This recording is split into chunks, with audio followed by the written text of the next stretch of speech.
right, we are live. Welcome back, YouTube. Welcome back to Truth Over Tea, where we have my favorite guest, Dr. Lance Bush. Thank you again for joining, sir.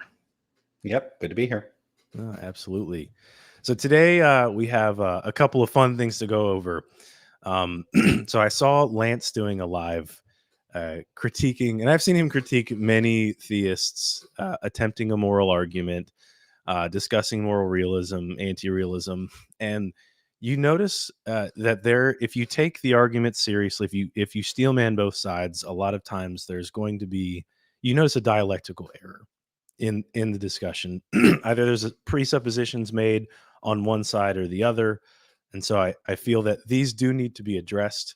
Especially as a Christian, I want to, if I'm going to make a moral argument, it cannot be at the expense of straw manning the other position. Like we can't do that. And so Lance is happy to hold people accountable when they don't come to task with doing that. And Lance, also some wonderful news. Lance will be having his first child here in the summertime, right? That's right. And at the end of the summer. Oh, end of summer. Okay. And did you say it was a girl? Yes. Excellent. Do you have names or? Yeah, but we're not announcing that yet. Fair enough. We got a name picked out. Okay. I will say that we had to pick out a name that wouldn't sound too different in English and Portuguese. So a lot of names don't work. Like I'll give an example, like Renata, an R at the beginning of a name in Portuguese is pronounced as an H. Should be Renata. So it sounds different. And we just don't want her to have a name where there's like two totally different ways of saying it. True. Okay. Now, is your wife Portuguese or Brazilian? Brazilian. Okay. Gotcha. Awesome. Now, do you speak Portuguese? A little bit. Not well enough to try. I can understand it a little better, but I'm reluctant to say much of anything. Gotcha. Over time, you pick up. I'll get there, especially because we want our daughter to be bilingual. So I'm going to be like reading like Portuguese children's books and stuff. So I'm going to have to learn. That's how you do it. If you can read her Portuguese children's books, like you'll just over time, you'll know. Right. That's pretty cool, man. Well, congratulations for that. My first is a girl. I wanted a girl first. Be prepared for daddy's girl to, have you wrapped around her finger. But there's something to that. I have two boys and a girl. It's a different dynamic, and I was very happy. I wanted a girl first. Was happy to have that. So I'm happy for you. Congrats again on that. All right. So what's like off the top of your head, have you ever seen a moral argument from somebody from an apologist that's popular, that does a good job in dialectically keeping themselves safe of not making too strong of presuppositions? Oh yeah, sure. So the person who I've seen that makes a more modest one is David Baggett. He seems like he approaches it seriously, cautiously, carefully. I'm still going to disagree ultimately, of course. Otherwise, I would be a moral realist. Obviously, if there's an argument for the existence of God that appeals to moral realism, I'm going to have a problem with the premise of the argument. I like his approach relative to others. Someone like William Lane Craig, I think he has this very straightforward deductive argument that I think it's too crude in its formulation, and it's not going to get you very far. I know Inspiring Philosophy has a more elaborate one, but I think it's a little hard to parse what he's actually getting at. But yeah, David Baggett. But I haven't really examined David Baggett's work thoroughly, so for all I know, there's big problems with it. I don't know. Okay. Gotcha. I don't know what happened with my camera there. Yeah, David Baggett is so I'm actually preparing to do a debate on the moral argument with a fellow TikToker. His name is Kaysen. He's a Christian, but he's going to take the atheist position. And he's very much into philosophy of religion, so he's familiar with the arguments. And David Baggett is probably who I have looked at the most, because he does, like you say, he really takes everything into account. I mean, he's written a tetralogy on the moral argument, so he's done a lot of work in that space. Oh, and Peter, by the way, says look in 1 Chronicles 1-7 for some great baby names options. That's for males. Yeah, not that helpful. Anyways, No. So David Baggett, and I think my brother actually he went to Liberty University where he got his MDiv, and he had a class under David Baggett too. So he's a pretty cool guy. He I think he uses the EDA for his abductive moral argument. And the EDA kind Mhm. of supports his, from Plantinga, and that just seems to be a better approach. It seems to be more, like you said, more mellow, not quite the deductive approach that Craig does. When I first got into apologetics and philosophy, I thought, oh yeah, this makes a lot of sense. Yeah, absolutely. And then you start hearing objections to it. You're like, oh, maybe it doesn't logically follow an inductive format. And I just was getting smashed by atheists who are far more studied in the topic. So I no longer I started to see the flaw in it. And William Lane Craig is not an ethicist. He's not in any field of ethics. I don't know that he's ever written in ethics. I think he just takes Robert Adams' divine command theory and then came up with an argument that he can bring up in debates. And those well, go ahead. Yeah, his Craig's depiction or the case that he makes for moral realism is typically pretty mundane and underdeveloped, and it's just like, hey, we have these intuitions. It's not a very robust or thoroughgoing account. There's not much meat on the bones, and so in a certain respect, it's actually kind of hard to critique his views on metaethics because he provides such little fare to respond to in the first place, and so there's just not a lot to grip onto. Other people have said a lot more metaethically speaking than that I think you could dig into. Gotcha. No, I would agree. But that's like I said, he stems that from Robert Adams. So it is a Craig argument, but it's only been popularized by him because he's popular. He's probably one of the most famous Christian apologists of the time and fairly well known philosopher as well. Um, so we have a couple of videos we're going to go through. The first one is going to be a repeat. So Lance has done a full in-depth analysis of this video. It's of Theist Brooks, very popular TikToker. He does do debates sometimes, but he runs the Craig argument and kind of responds to this skeptic, and he runs into these dialectical mistakes. And as Christians, we have to. Someone said my camera is weird. Does my camera look weird? Yeah, it does look weird. I assume that was just me though. So sorry I didn't say anything. No, you're fine. I don't know why. Oh, that's why. There's like a Okay. OBS symbol or something. Yep, that would be why. Okay, you're back. It looks normal now. Okay. All right. That's crazy because on my screen I see the OBS thing, but as long as you see me, that's all that matters. Yeah, I assumed it was just something on my screen. Nope. And chat, let me know if anything is changed on your We should end be good now. here. Okay, cool. All right, so I'm going to share this video here.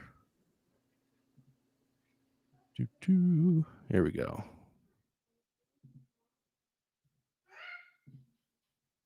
All right, here we go. Let me know. Can you hear it? That I can't be a good person without Yeah. God or the Bible, I often ask him this. All right, let's hear it. Take a random page from this Bible, and you have to do exactly what it says, no matter what it says, both Old and New Testament, by the way. How much faith would you have in your Bible then? I would have a lot of faith. It's a fact that the Western world is completely saturated by the Christian ethic. So before I get to your unfair example, let me do this game for your worldview. Since you have no objective foundation of morality without God, I'm going to randomly pick a culture in history. What about... All right, so we'll stop right there with the first the first commoner, and I'm going to turn my turbo mode on here because I think my computer's glitching here. Like when someone says that, the first thing that you think of when they say you have no objective standard for morality without God, what's the first thing that you think? Yeah, the first thing I just wonder is why are they assuming that that's the case? So contemporary metaethics, at least in the analytic tradition. So sorry, I'm using a bunch of technical stuff. Okay, so Sure.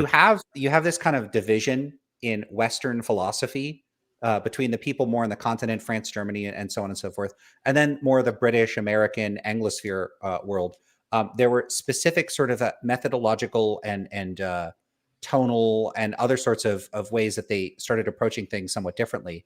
And the type that is more of the Anglophone, the English philosophy world that dominates in the United States and the universities and everything, for the most part, continental is in the US too, is analytic philosophy. Now, a lot of the terminology, the arguments, like Mackey's arguments, it's subject, like the terms and categories that we use, this stuff has become more well defined, and like the various subcategories of positions, all within the past 100, 120 years or so, within that predominantly Anglophone tradition.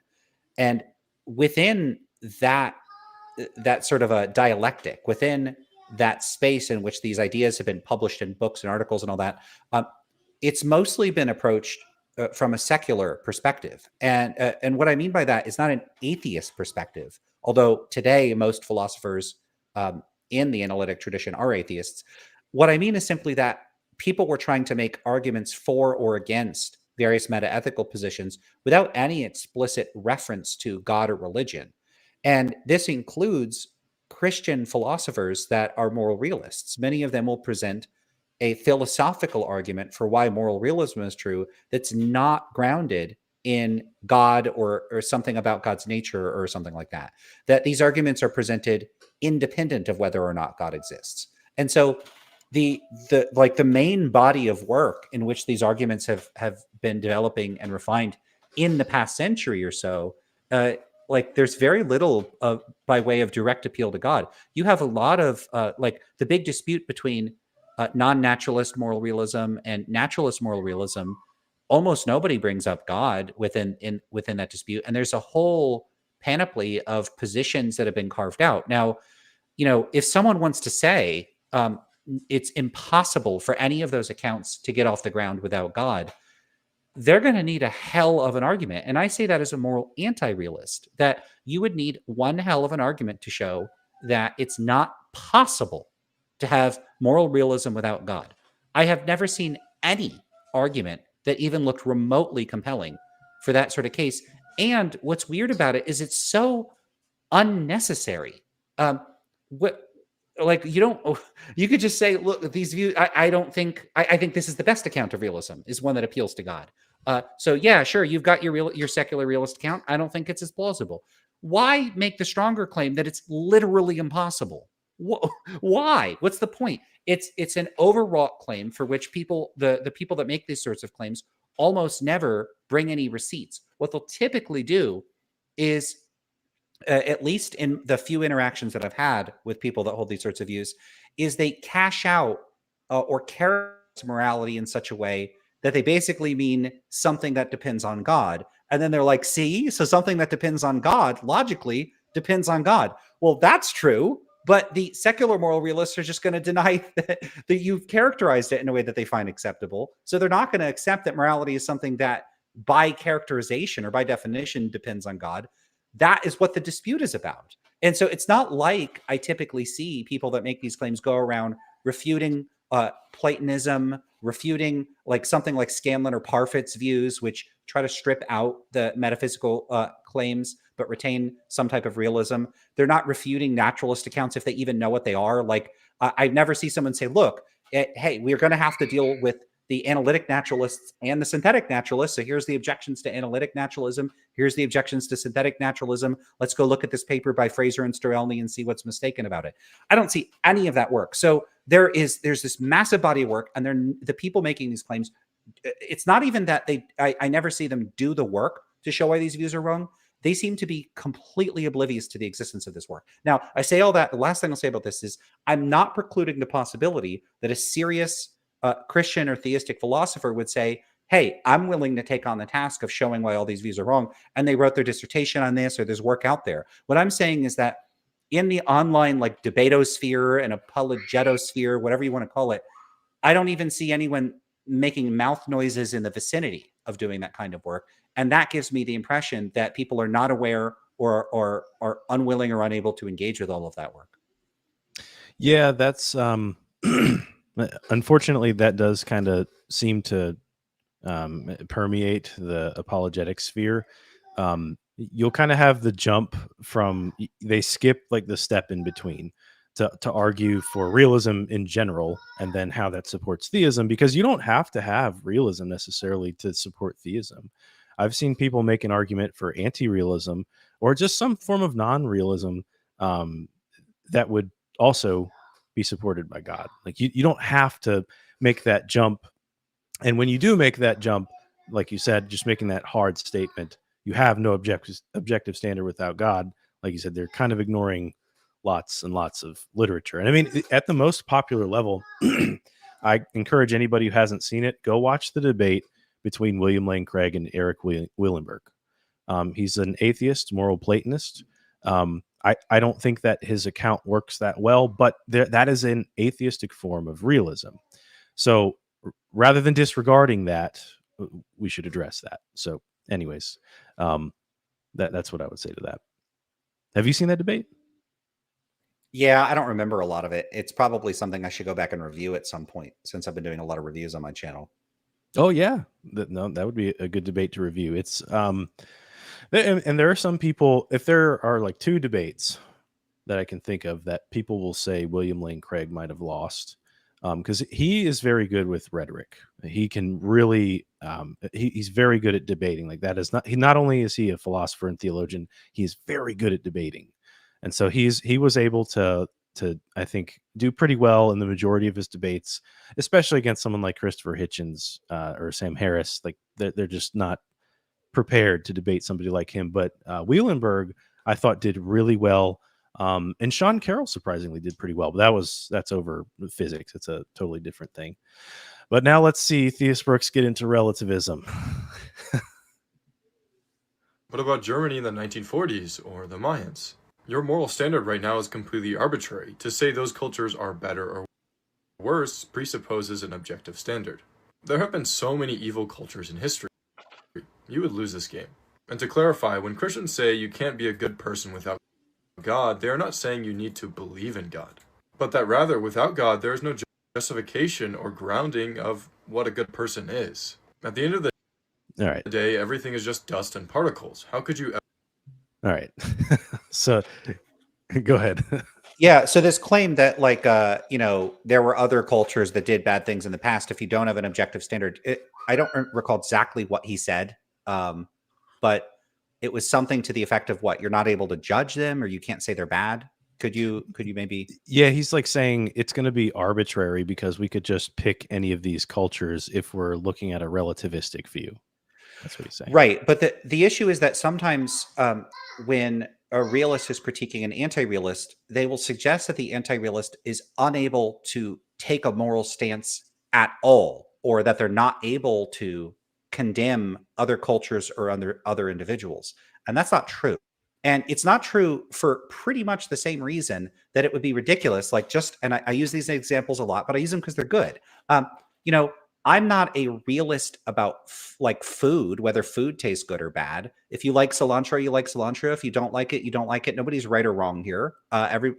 So we could say we're subjectivists about food. Now, if that's the case, that means that there are no objective standards about what food is good or bad. That is, there's no right or wrong answer as to what food is good or bad, independent of our tastes. Now, does it follow from that you are unable to say that the food from that restaurant is bad? You're unable to say that the food from that other restaurant is good? No. you when you say this restaurant has good food, you're saying something like it's good to me, and the food at that restaurant is bad to me. So people that are not realists are fully capable of condemning other cultures. You could say, I don't like that culture standards. I disapprove of them. I think that they're wrong. Now, what often realists will seem to think is that if you're doing that, you're implicitly imposing a standard on somebody else, and you can't do that if you're an anti-realist. That's not true. There's no rule saying you can't impose your standards on others if you're an anti-realist. Keep in mind, if you don't think there's objective standards, there's no standard being imposed on you from the outside. So if I'm committed to the standard of impose my standards on everybody, who's to say I'm wrong about imposing my standards on everybody? According to what standard? Not mine. and I act on my standards. So there's this very, very common misunderstanding. And you'll see other variants of this. William Lane Craig gives an example of this. He tells this story. It sounds apocryphal, but a student writes a paper arguing for relativism, and then their professor, to teach them a lesson, gives them an F. Oh yeah. And then when the student complains, they're like, well, I don't like, you wrote the paper in a blue pen. I don't like the color blue. So I gave you an F. So, something silly and arbitrary. And then the student was like, whoa, now I realize the problem with relativism. Nothing about being a relativist means you can't object to other people doing things. That's not what the view is. The view isn't and to give yet another food example, I'm a subjectivist about food. Does that mean if I order a pizza and the restaurant serves me rotting garbage, I cannot object? It would be insane to object. I have to eat garbage? That doesn't make any sense. So these sorts of claims that people make about anti-realists are very strange. And it looks like there's not a nice way to put it. They just don't understand what the position is. They just don't understand it. Yeah, no, that's so it'll, again, this is the dialectic issue, we started talking about.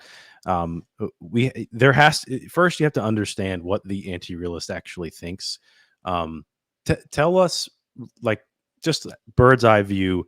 I mean, there's tons of different views in anti-realism, particularly, and I remember before, there's a cultural relativist view that you didn't like that view, but there are other views that are within anti-real that aren't even closely remote to that.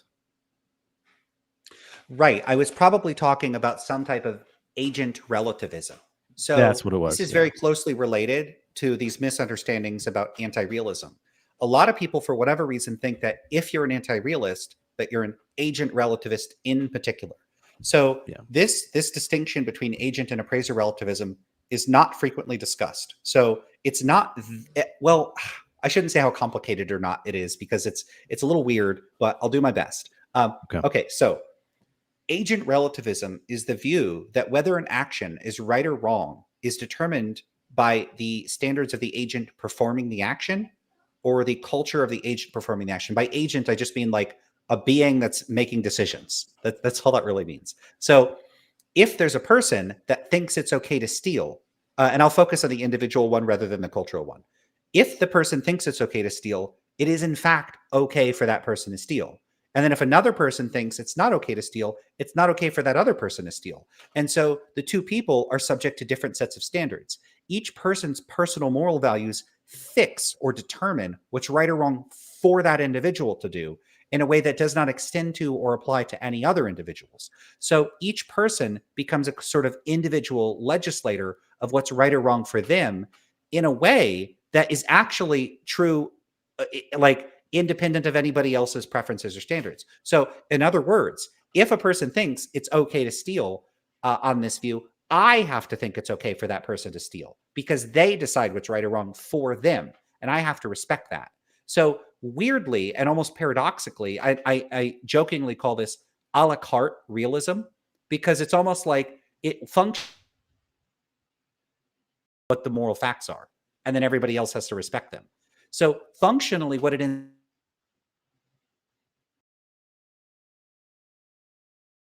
everyone else has to respect that independent of their preferences and values. And so now you're beholden to treating others and acting in ways that are not reducible to your own preferences. So that's a little weird, right? Because the relativist is being critiqued by saying you just act on your preferences. But if they were actually an agent relativist, they don't just act on their preferences. What they do is they go around and they go, someone starts setting a building on fire, and they run up to the person like, hey, you shouldn't do that. And the person goes, no, it's okay. I'm okay with arson. And then they go, oh, okay, you're okay with arson. Right. Never mind that you're burning down the house of my closest friend, but because you're okay with it, then I guess it's cool. This is a ridiculous view. I've never met anybody that endorses this. Maybe they exist. This is a weird kind of relativism. The other type of relativism makes a lot more sense. This is appraiser relativism. And what this means is that when you make an action is right or wrong relative to the standards of whoever's evaluating or judging the action in question. So, a person that's committing arson, maybe they think it's okay for them to commit arson and they're trying to set a building on fire. But when I show up and I see them doing that, I don't judge them by their standards. I judge them by my standards. So I go, hey, I'm against arson. I'm going to stop you. And so on this view, everyone like ought to act according to their own standards.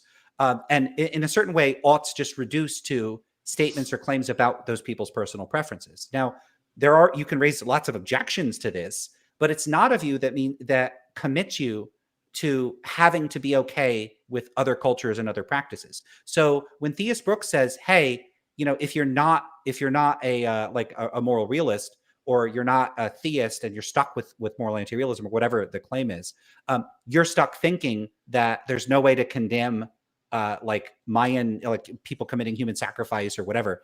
That's just not true, because it's not like your only options are moral realism or individual agent relativism. That's like a very specific type of anti-realism.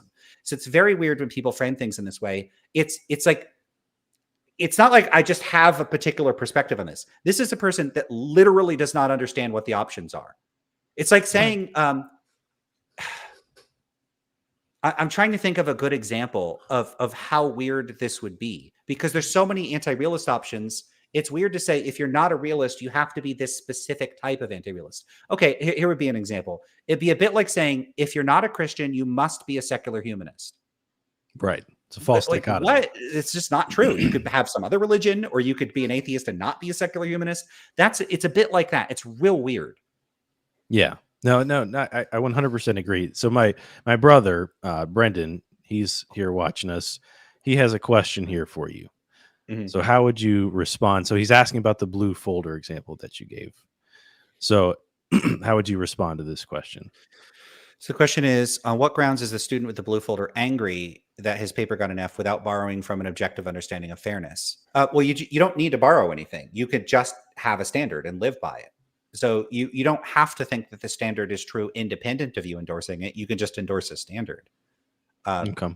So that's what I would say about that. Now, I see a follow-up question, like you can object, but doesn't that mean that your objection carries no weight? Well, it depends what you mean by weight. If the idea is, hey, I object to you giving me an F, if the question then is something like, well, you're not like factually correct in a way that they're obligated to be responsive to, I agree. Yeah. So if you're an anti-realist, I mean, if you're an agent relativist, things are going to get a little weird.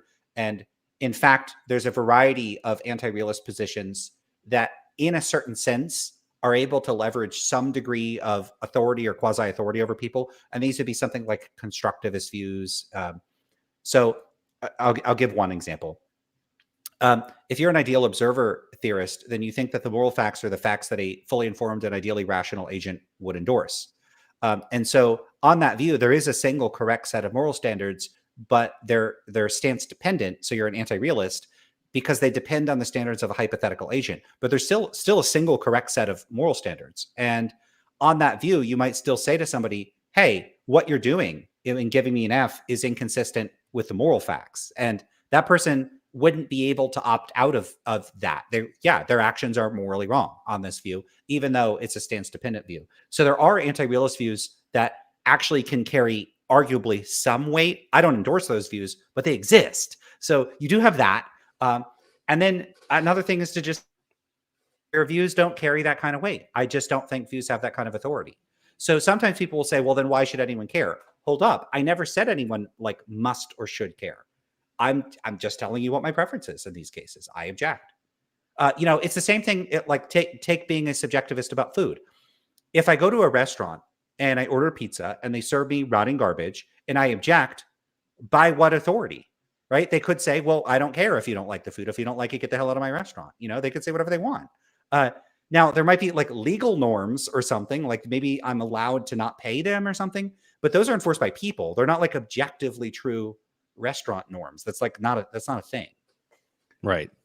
And I guess the last follow-up question before we get to the next video, Brendan asked, what about for the student who is not just an anti-realist, but a strict relativist, probably agent relativist, from what you just described? I guess, I mean, yes. Well, go ahead. So it's just going to depend on what kind of relativist. So if they're an agent relativist and the teacher thinks it's okay to assign students grades in this way, there's like not a lot. You get into some weird paradoxes, right? So here and there's similar cases that arise. So let's say I'm an agent relativist and I think I have a moral right to defend myself against anybody that tries to rob me. And then a person that thinks it's okay to rob me comes up and says, hand over your wallet. Well, it's morally permissible for them to try to steal my wallet. And apparently it's morally permissible for me to try to resist. So you get weird situations like that. Maybe that's consistent. In this case, if the student was an agent relativist, they would be obligated to think that it's morally permissible for the teacher to give them this bad grade. And so in a certain sense, it might seem a little weird for them to object. But what if they also think that they have a right to be graded according to a certain set of standards on their relative to their view? I don't know. I'm not an agent relativist. So it's a weird position. I don't know if it can work in practice or be practically applied in a reasonable way. Maybe the view is completely internally incoherent and nonsensical. Wouldn't matter to me because I don't endorse the view. I think the view is silly. And also that is a view that would obligate you to think that if there's some culture, if you're a cultural agent relativist, that's okay with human sacrifice, it's okay for them to engage in human sacrifice on that view. That's disgusting and repugnant and awful. I don't endorse that. And so, when people are critiquing these views, they pick this particular type of relativism that has these, like people will say, repugnant, insane, repulsive, awful implications. I wholeheartedly agree. These are repugnant, awful, insane. Or I'm not going to endorse a view that says if some society says torture is okay, that torture is okay. I'm against torture. But if the student is an appraiser relativist, it would be completely appropriate for them to say, hey, you shouldn't give me that grade. Because what that means is something like, I disapprove of you giving me that grade. Now, if the teacher says something like, I don't care.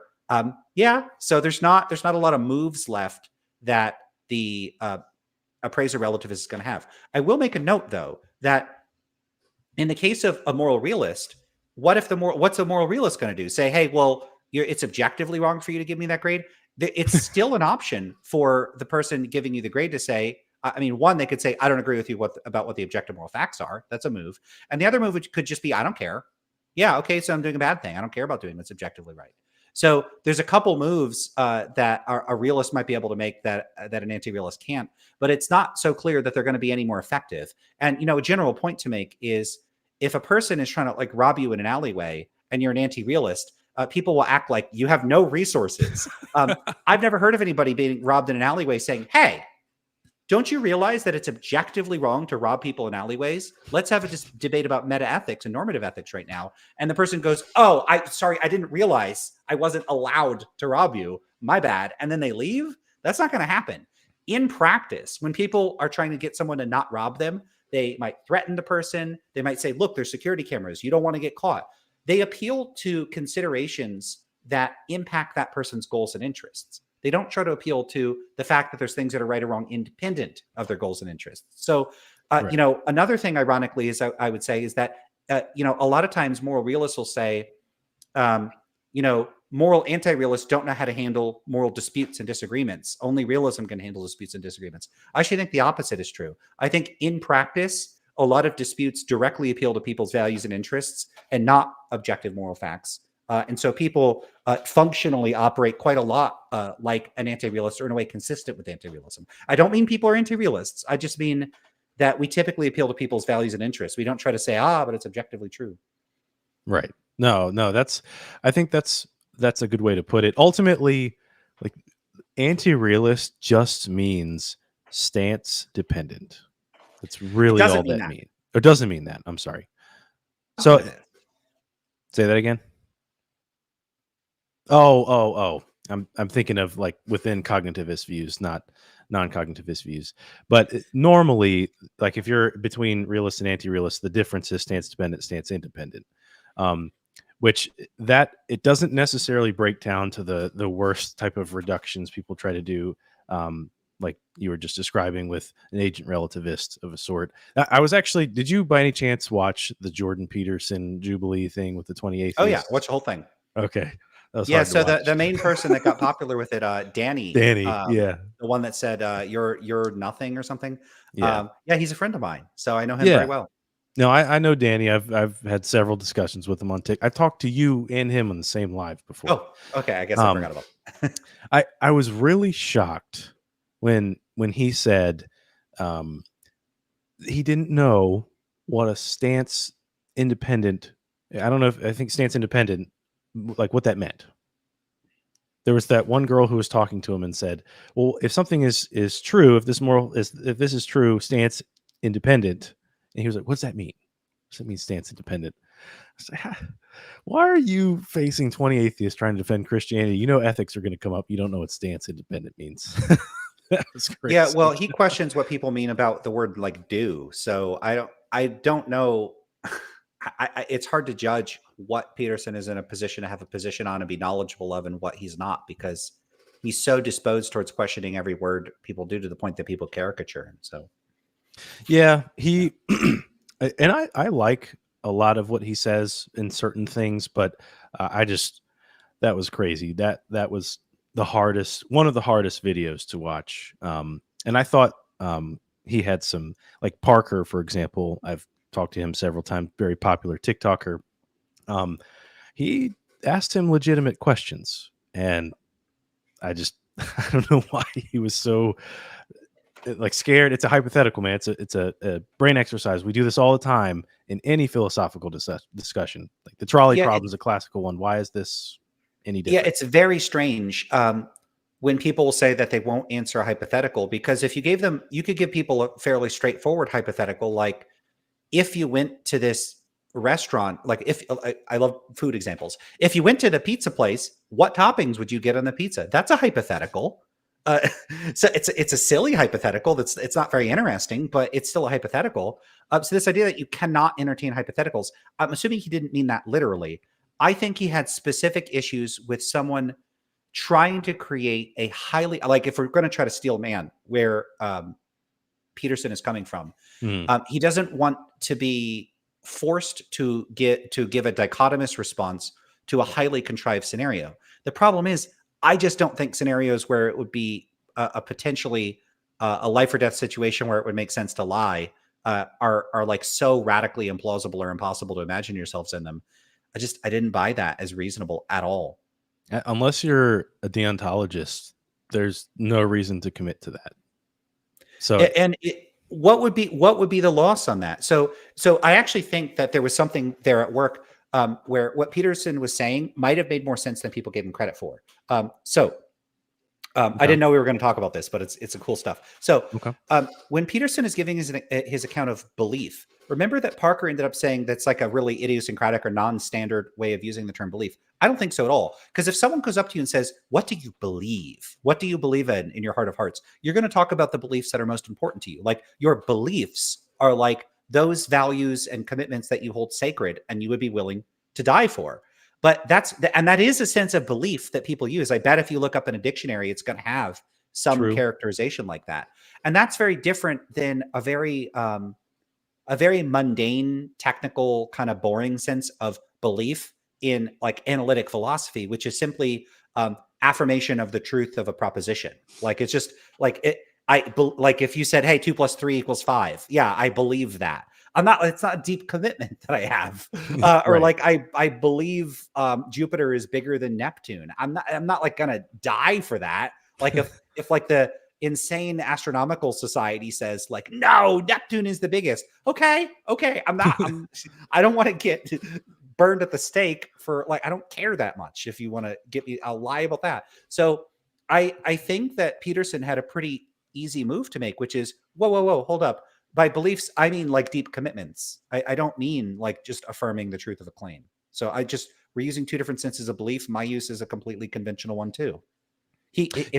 Move. What's Parker going to do? Say, no, that's not a use of belief? Right. What do you think? Right. Well, anybody point this out. I agree with that. That's what irritated me, was he did have an easy way. He could have just elaborated. This is what I mean by belief. There's a distinct, something that's deeply held, as opposed to like you said, a mundane belief. Like there's going to be a difference there. So, or I heard somebody else say, you could just say something you live for, right? And then something that you believe to be true, or whatever the case may be. And so even if you face the lie situation, you think it's true that the best thing to do is to save these people. So you're going to lie to the Nazis when they come to your door asking for the Jews, right? So he had multiple avenues he could have taken. I just thought it was strange how he and I've seen a couple of people do that, where they get upset because, yes, I know Parker, he's setting up a trap. That's part of debate rhetoric, though. That's to be expected in a debate. You have to be prepared for that. Funny enough, I remember watching a debate with you. It's on YouTube somewhere. I couldn't find it. I wanted to show it here to laugh at it, but you were debating this guy on realism, anti-realism, and he made this snarky comment saying, well, your position isn't sophisticated enough, or something like that. Do you remember that? Oh, yeah. I think that was that on Clubhouse? I've never seen that format. Oh my before. God. Yeah. The one where, and I started saying like sophisticated. I think there was some profanity involved. I don't know if you want that in your channel, but I don't give a bleep about sophistication. I want to be correct. I think I said something like that. You were talking about qualia. That's right. Yeah. Yeah. Okay. And that was, it was so stupid, but you were prepared for if somebody were to try to set you up on a stupid trap. In this case, try to set some nonsense standard. Apparently, you have to be a certain level of sophistication to make your position clear. And you just put him down. You're like, I'm not even going to entertain this. I'm going to leave if you don't stop this. And yeah, he couldn't I did help leave. himself. Yeah, for some reason I just found that exchange very annoying, and I stepped away from it. I've seen exchanges with that person later on, and they seem fine. Maybe I was in a bad mood that day. I don't know. Well, I think it was he was being absurd. I've never heard anybody say it must be a certain sophistication. That's not sophisticated enough. That just reminded me of some, wealthy British person drinking with their pinky up and getting upset at you for not having your pinky up while drinking. It's just, it's like someone saying your argument is wrong because you didn't say it in like a fancy enough voice. Like if your view was not articulated in a sufficiently posh accent, so it's wrong. I mean, that's what it came off like that. I'm sure that's not what he meant. It was probably something like, look, you're being kind of crude and anti-intellectual. Can we have a serious discussion? I think that's what it meant. And I think that's a fair thing it's a fair read on my responses to some things, because I can sound dismissive towards, I'm being too nice to people I disagree with. Geez, I'm trying to justify them saying that. But yeah, people can hear me sometimes. I'm being serious about this though. Sometimes I give responses that sound very dismissive, and I'm not. If someone goes, that's dismissive, I'll be like, hey, I'll talk to you about this for like 8 hours. I'm not going to dismiss you. So, right. But people get that vibe from me sometimes. I got you. Well, that was funny to me. But I had to bring up the Peterson thing because that just I remembered that part where he said he didn't know what stance independent meant, and that just blew my mind. You're going to have a conversation. It's not that surprising. A lot of people don't know that term. So stance independent.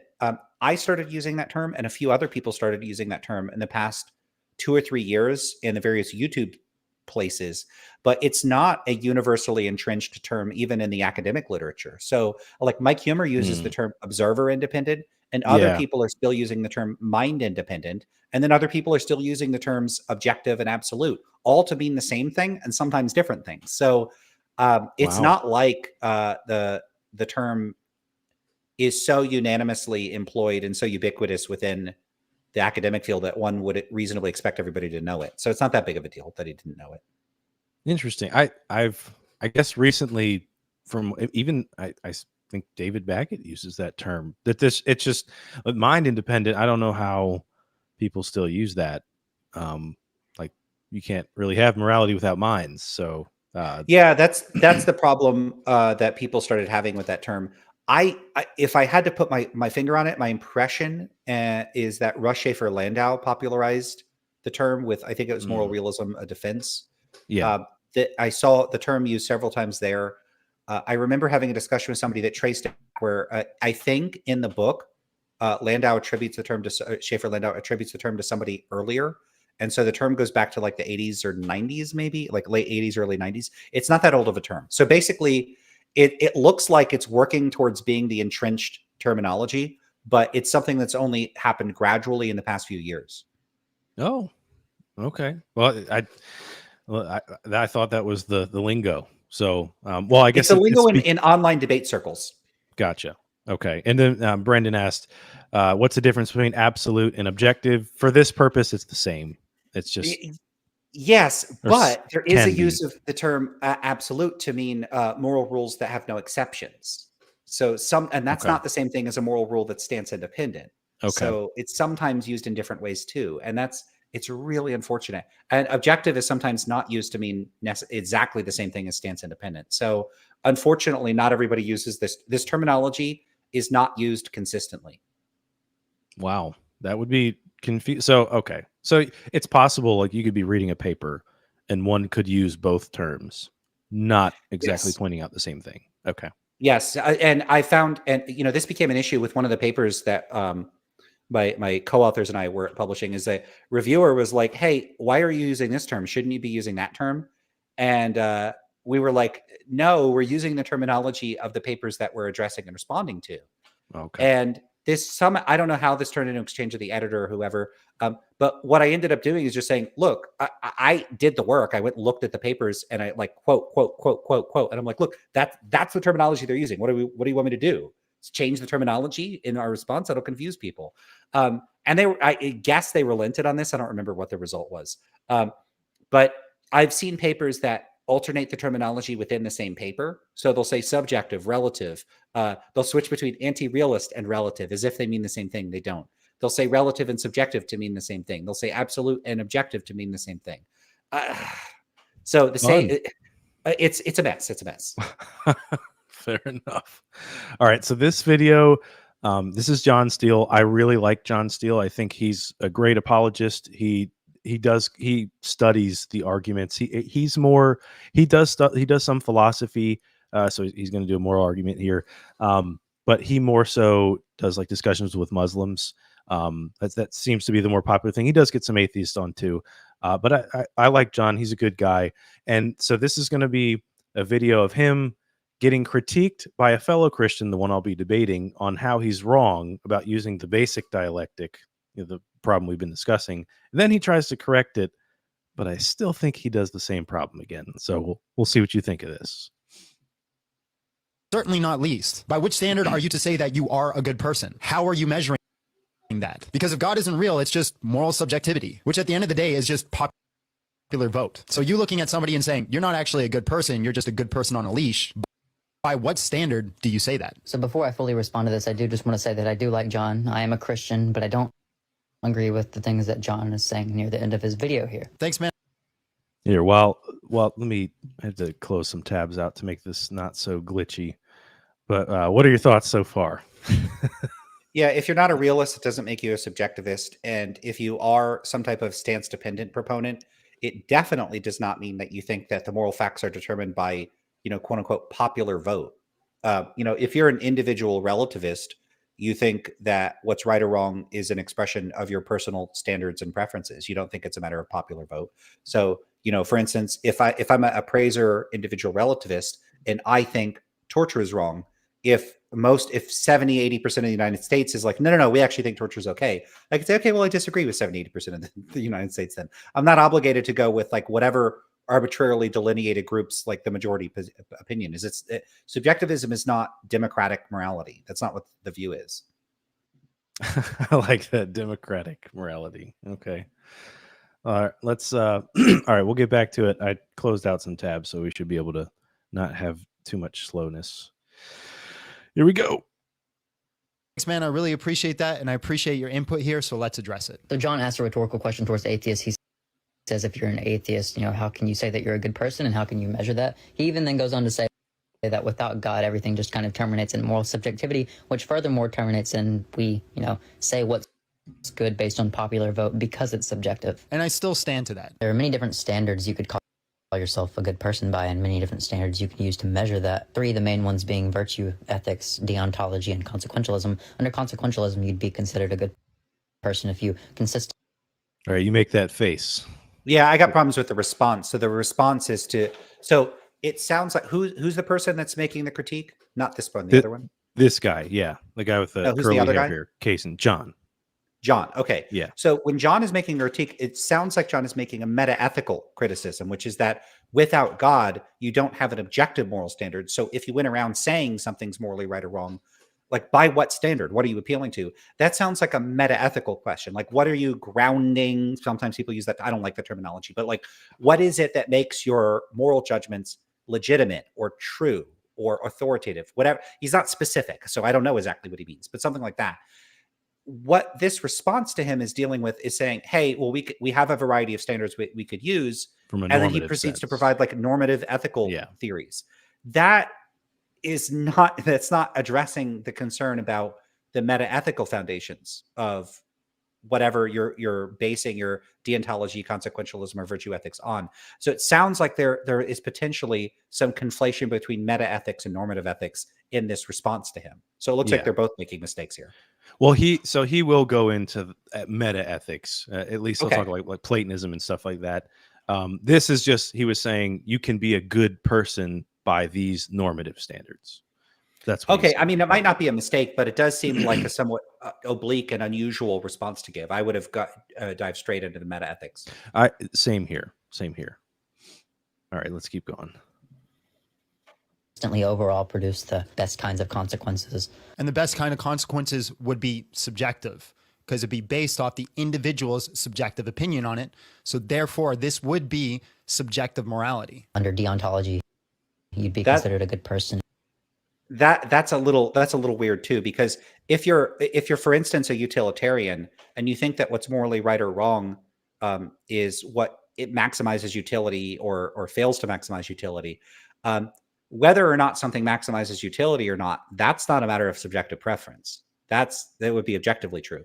What would be subjective is if your personal subjective moral standard is that we ought to maximize utility.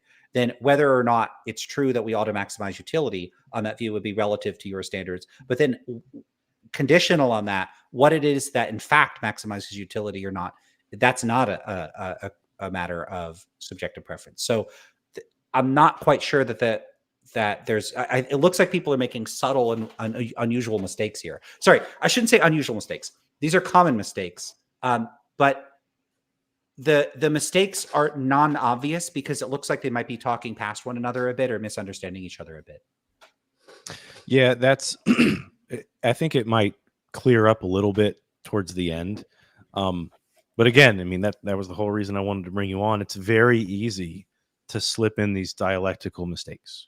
It's very easy, especially when all the popularizers, they do this, all of them. Frank Turek, William Lane Craig, all at least on the Christian side, they all do this. Because I used to be under this guise where I thought that this was a really good argument if you sneak in these dialectical mistakes. But once you talk to somebody who's actually thought this through, like, no, I've read work from whomever. This doesn't hold weight like you think it does.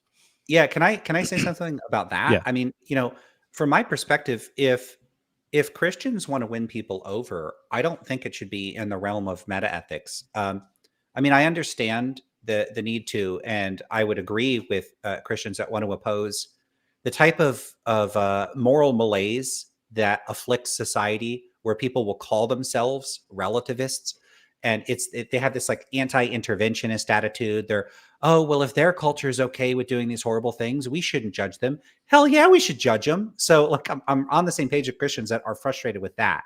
But you don't really need moral realism for that. That's true. So I think that, I don't know. I mean, I don't know why I'm trying to strategize for Christian outreach, but I think the focus I'm all should for be, it.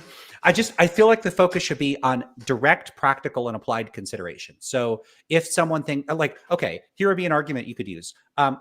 If you bring Christianity into a community, you provide people with a sense of community and something to build their lives around. You bring structure to people's lives. Like there's a lot of ways in which religious institutions can provide substance, meaning, and community to people in a modern society where people are, it's atomized. People like I have no sense of community. It's kind of a bummer. So.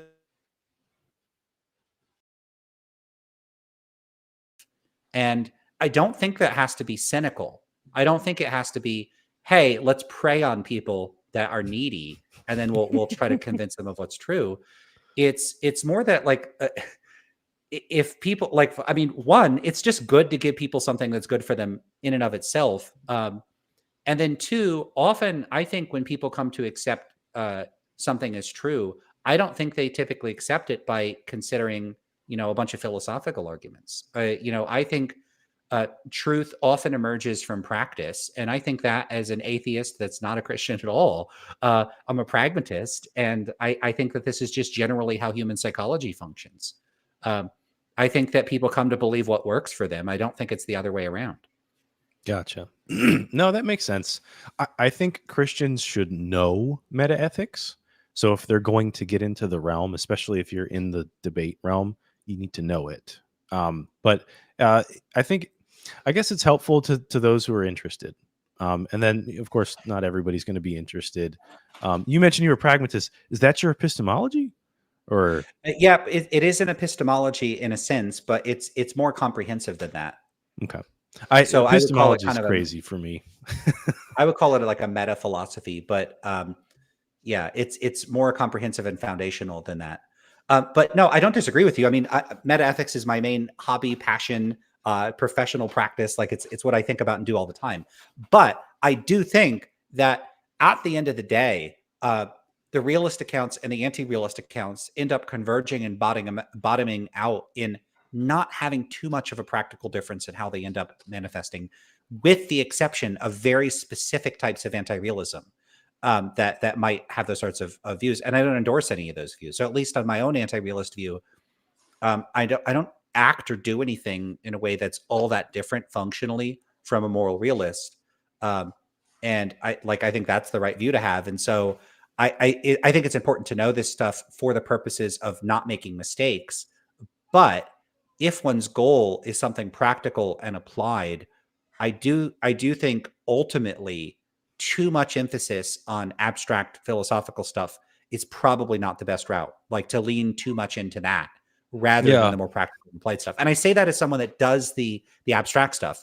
I like doing it, but I ultimately recognize that I like doing it because that's what I'm super into, not because I think it's like super duper mega practically important. Yeah, no, I see what you're saying. That's at the end of the day, like you said, if you're trying to go like witness to somebody, bring them to Christ, hey, let me read you this book on meta ethics. It's probably not gonna be the first thing you go to, but it does have, and also distinguishing between like the false view in the popular circles of what anti-realism is can help, because if there's somebody like, ultimately, I asked you a question one time in one of your lives, is God's nature stance dependent, or is God's nature equal to his stance? And I thought you said that was a good question. And I've seen people kind of say both ways. I've seen some people say that God's mind is stance independent. And that's kind of strange to me, but his nature, I think, could possibly work. You remember when I asked you that, or no? I have a vague recollection of that. What I would say is that Okay. generally speaking, theists have available to them a variety of resources for finessing meta-ethical issues in ways that can get around many of the conventional objections to theistic conceptions of realism. So, there is a flip side to this, which is, I'm mostly animated by opposing bad objections to anti-realism, but many people make these very stupid objections to Christian moral realism or theistic moral realism, which is they'll say, "Oh, well, if it's based on God, then it's subjective because it's just a matter of God's preferences," and that's not true. Things are a lot more complicated than that. It's possible for a person to think, like, to have a very crude form of God-based, like stance dependent. Like they're like, "Hey, whatever God says, that's what's morally right or wrong. It depends on his stances. His stances are what determines what's right or wrong." You can think that as a theist, but I don't know that very many philosophers of religion that are theists actually think that things are as straightforward and crude as that. They typically have, like, you have these teleological accounts. You have a lot of sophisticated accounts that I don't really understand very well. And it's very clear that there are a host of resources that are not like obviously like I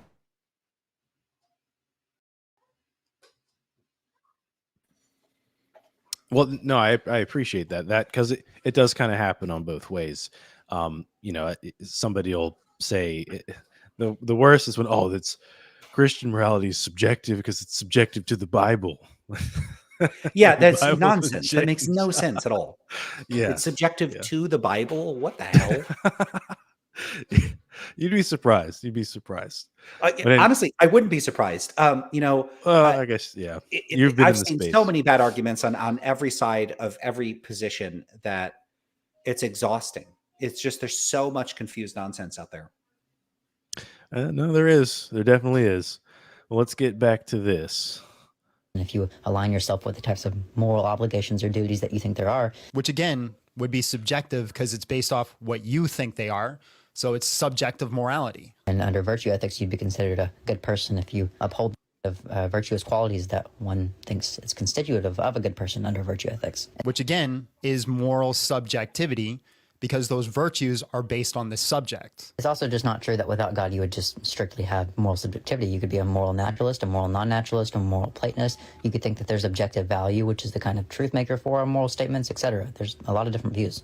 And I reject those views. I don't think the morality is grounded in anything, and I don't think there's any solid philosophical arguments that say, yes, this morality is grounded in this specific thing. If it's not.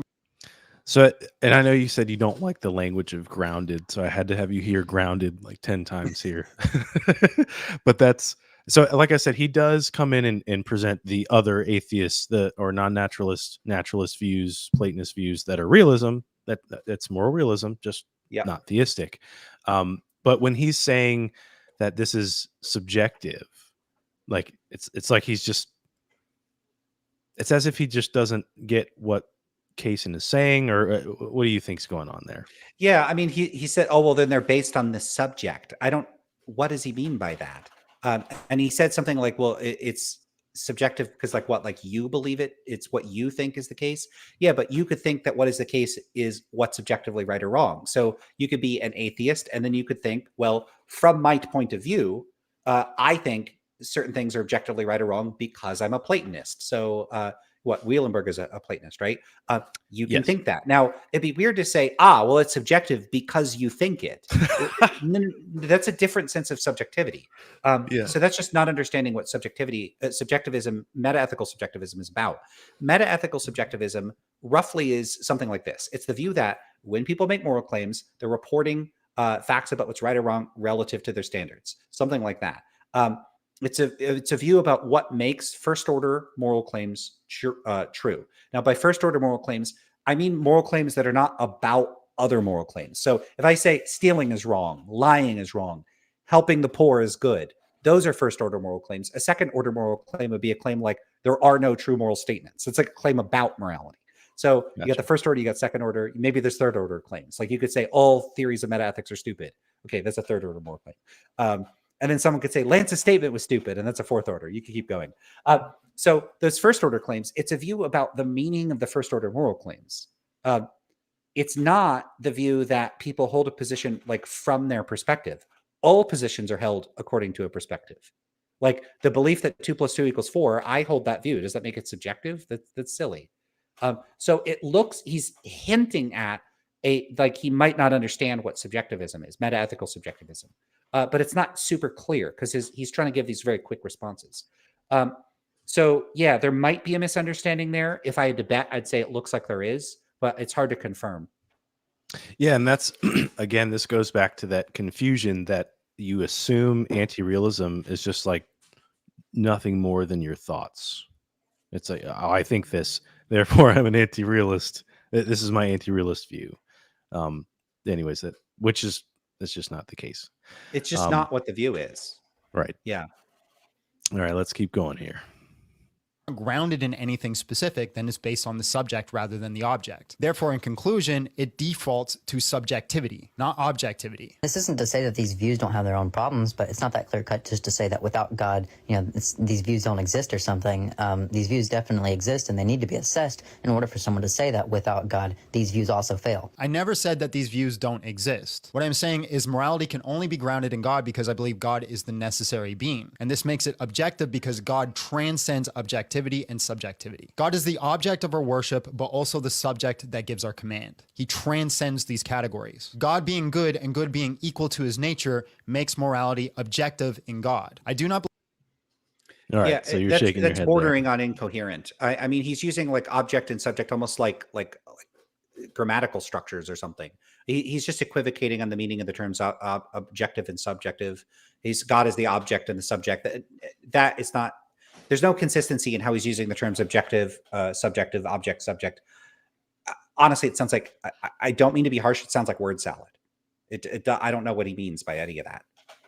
I think what he's trying to point at is like the typical theist view, and I hold to something like this, but it's a bit more polished than this. It's coherent. You have to so you have God as this foundational structure, right? Or so like from a realist in a metaphysical point of view, like if universals exist, right, then morals would be part of that universals. God is the grounding. When we say grounding, like so if the somebody can say where in a metaphysical sense, where does this thing exist in a metaphysical sense as opposed to a physical spatio-temporal sense, then that would be within the mind or the nature of God. So if God is, so classical theism, for example, which I'm kind of in between classical and neoclassical theism.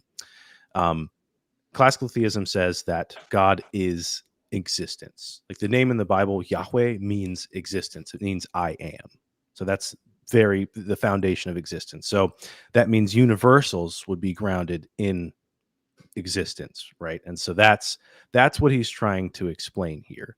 But when he's using the object to, like God is the object, no, you're not going to see any, like Thomas Aquinas, any classical theist is going to say that. And I'm pretty sure John adheres to classical theist philosophy. That's his philosophy of religion.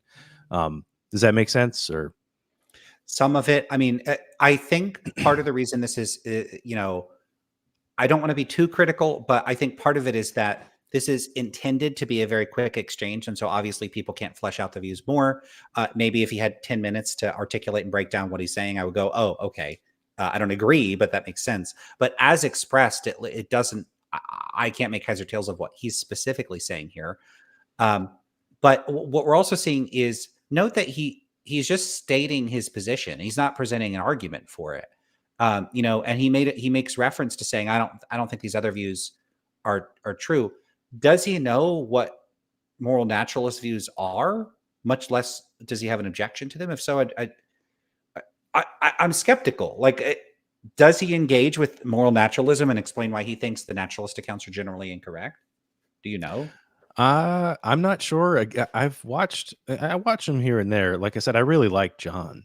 I'm not sure that he really gets the philosophy type folks on his live streams, and he live streams frequently. You should jump on there one day, go on and have a discussion. He gets a lot of views. He's got a big following, and he's willing to have a conversation and try to get down to the nitty gritty. That would be, that'd be a good conversation. Over on TikTok? Yeah. Well, he does Okay. YouTube / TikTok lives. So, I'll send you his profile stuff and follow him and see what's going on. And maybe he has addressed it. This is a kind of, I think actually 1/6. So January this came out. So it's a couple months old. But again, you have like the select group of what we're called Phil Bros on TikTok. I'm not wearing my Phil Bro shirt today, but anyways, that's that group of people kind of stays to themselves. They don't really go off too much into others unless there's like a big live where somebody is saying some wacky stuff, and then they'll have to go on and try to correct them.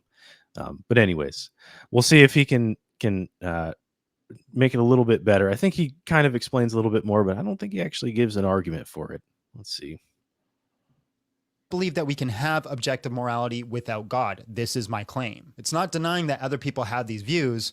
It's just rejecting them. It's also unclear to me what you mean when you say that if everything was just moral subjectivity, it would also terminate in popular vote. So the reason to be popular vote is because without morality being grounded in anything that is an object and purely based off the subject, then we must determine as a population what to abide in. Now, we can say that this seems to be the best moral grounding, this specific type of philosophy, but we as a collective have to agree on that to impose it on our society. And then it would be based on the subject of us, and then that's how we would live. So it would be popular vote. Now, we might implement a different voting system that removes the popular vote, and then we would impose our morality upon people, but then it's not popular vote, it's who has the biggest stick wins. Unless you're just saying that we can't have normative force without a kind of popular vote agreeing on, what's good and bad, but that's not really what we care about right now. It could obviously be the case that there are stance-dependent reasons as to why we should do things given certain circumstances, and we can converse on what those reasons are. Right, and I don't believe we can have those reasons be grounded in anything without God. I think with having a God, we have claims that are always true, like it's always wrong to grape someone. I think without that God, it just comes down to our discussion on. Yeah, so his clarification about like it could be whoever has the biggest stick, that is helpful because I kind of see what he's getting at there. So I could say, look, I don't base my personal moral standards on what the popular vote is, but it looks like he's saying something like the enforcement or implementation of any institutionalized set of norms, if you don't have a stance-independent moral standard, would ultimately be ones that would have to be constructed by some procedure, whether it be popular vote. I think he just intended that as a shorthand example for there would be some constructive procedure, or in other words, some process by which the implementation and enforcement of our norms is devised and implemented by us, and that whatever it would be, it would ultimately be grounded in our own standards and principles. And that's almost trivially true. Like if we're going to enforce norms and they're not stance independent, they would have to, the only option is to have stance dependent norms. So that would be true. Insofar as like what he's saying here, like if without God you can't have objective morality and you're going to implement norms, then the norms couldn't be stance independent. That it's almost trivially true that that's the case. But that doesn't make it not a point worth. It doesn't make it a claim that like doesn't make sense. Yeah, okay, that makes sense. But I don't know what is that supposed to be an objection, or is he just saying what he thinks is the case? Because that is what I think. But the other thing I would note is even if you think that there are stance independent moral facts, you still have to have some process for people to implement them. Like we still like if you and I think it's objectively wrong for people to rob banks, we still need to agree that it's objectively wrong, create the laws, have a system of like a legal system and a criminal justice system for dealing with that. There's not a big functional difference in practice. Right. No, that's, and again, this is kind of, it seems to slightly dip into in the normative space, because a lot of people have trouble distinguishing between the two. It took me forever to finally really understand the difference between the two. It's very easy to get into the normative space when we're having this discussion because we use a normative thought and we think, is something like this wrong? Okay, if it's wrong, is it objectively or subjectively wrong? And then you go from there, right? And so it's very easy to stick on like seeing if that thing is wrong. And that's why I watched a couple of discussions with like Eric Sampson and Michael Humer when I first started really getting into realism. Terrence Cuneo, is that his last name? Yeah. And I did not get what they were saying at first. It seemed like they were just like his epistemic fact argument. Is he the one who does that? Cuneo? Terrence Cuneo popularized companions and guilt arguments. Okay. And that it took me a while to understand, but then I finally did, and I realized it's because I'm so used to using normative language in an ethics discussion, and it's just they are separated. They are very separated. So and that was pretty much the end of that video. But I think Kaysen did a good job. That's the guy I'm debating in June on the moral argument. He's a Christian who, like I said, he's going to play an atheist. I think he did a good job at critiquing him and kind of bringing up what you could look at from the naturalist. I think they both did all right there. I think that there were mistakes, but a lot of the mistakes might have been sloppiness, which, I'm jumping the gun and critiquing them, but you were telling me, hey, they are eventually going to clarify. I should say, though, it typically shouldn't be necessary to have to clarify. So, like, for instance, Kaysen, is that who?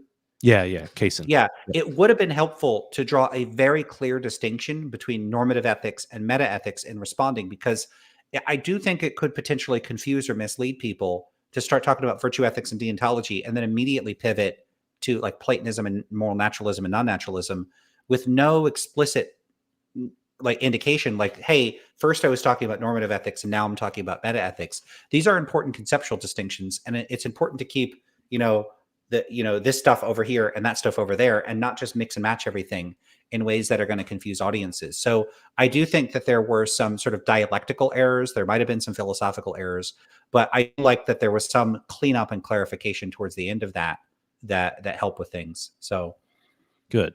There's a good mix and match of things there, but it's certainly not the stuff that would like raise my ire and make me like furious in criticizing people. Just be like, this stuff that could be improved. Okay, gotcha. All right, so we'll do this last video here because we've gone a little long here, and I want to make sure of course, my camera. Hold on a second. Can you hear me? Yeah, it looks like it froze up. Yeah, I could hear you, but it froze. I don't know why this happens. I have to like switch to different resolutions, and then now you're back. Pops back up. I don't know why. Because in preparation for this debate, I want to throw some things at you and see what you think. Sure. Let's see here. All right, so the last one will be good old WLC. Let's see. And it's titled Atheists Can't Refute the Moral Argument. The moral argument slide, as I stated it today, I think I stated it in the indicative mood. That if if God does not exist, then moral values and duties do not exist. But I think one can actually state it as a subjunctive conditional, and this is the way I ran it in my debate with Peter Milliken last night. I did use that. Namely, if God did not exist, then objective moral values and duties would not exist. And the argument would be exactly the same, namely, that if atheism were true, if naturalism were true, then there just isn't any reason to regard human beings as loci of intrinsic moral value.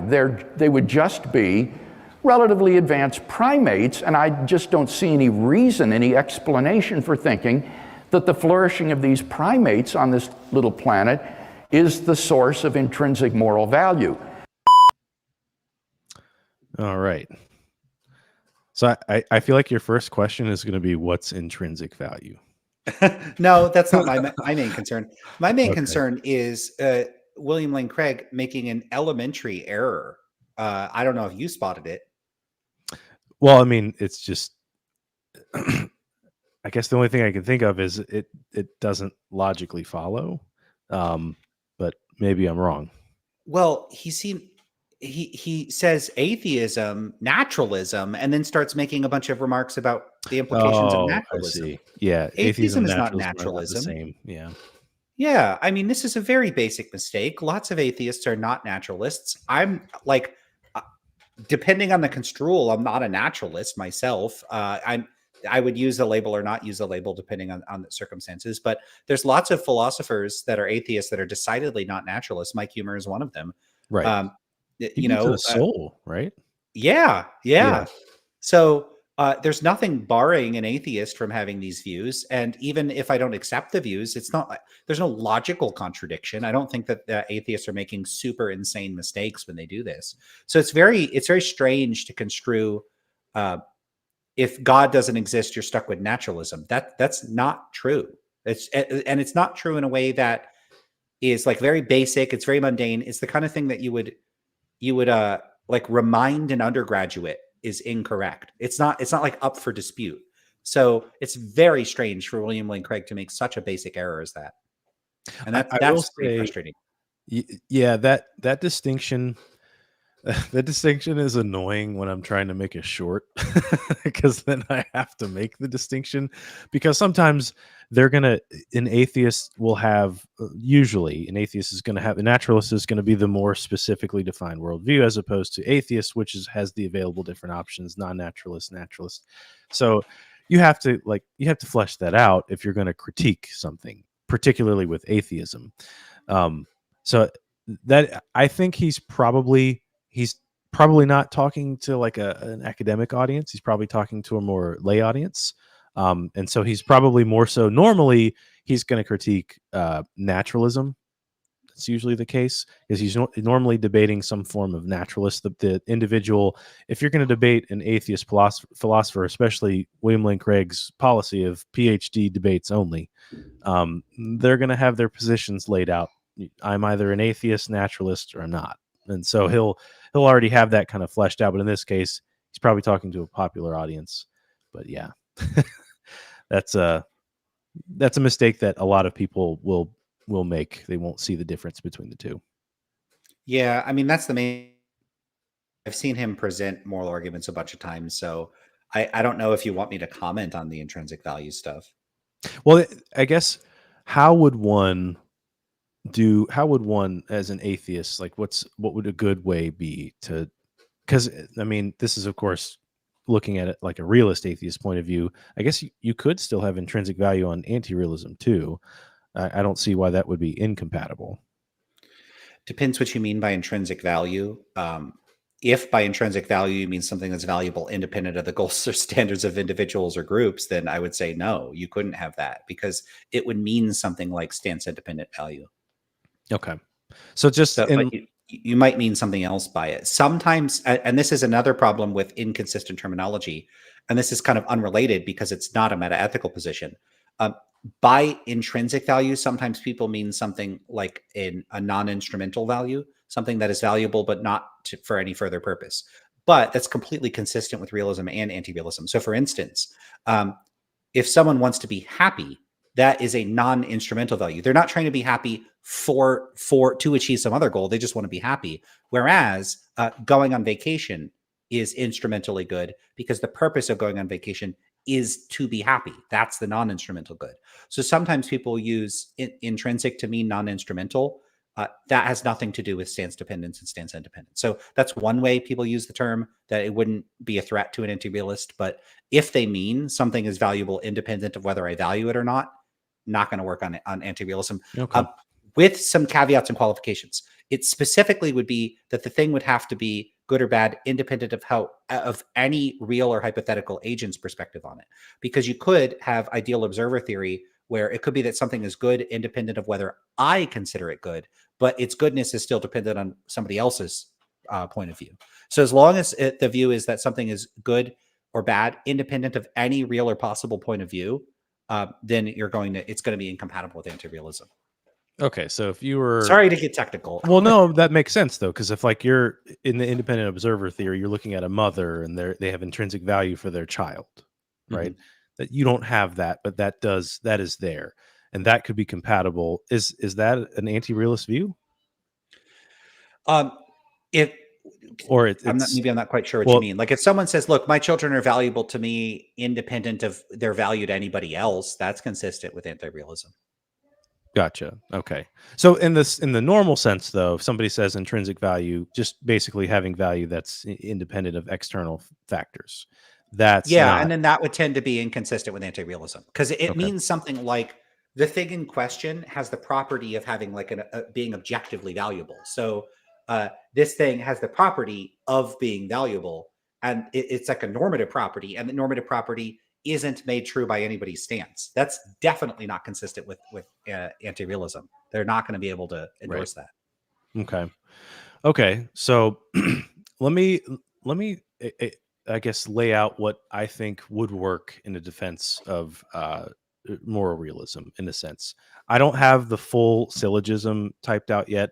I'm rough drafting it, but I'm thinking that I think a lot of confusion in metaethics is also going to be a difference is going to be with metaphysics.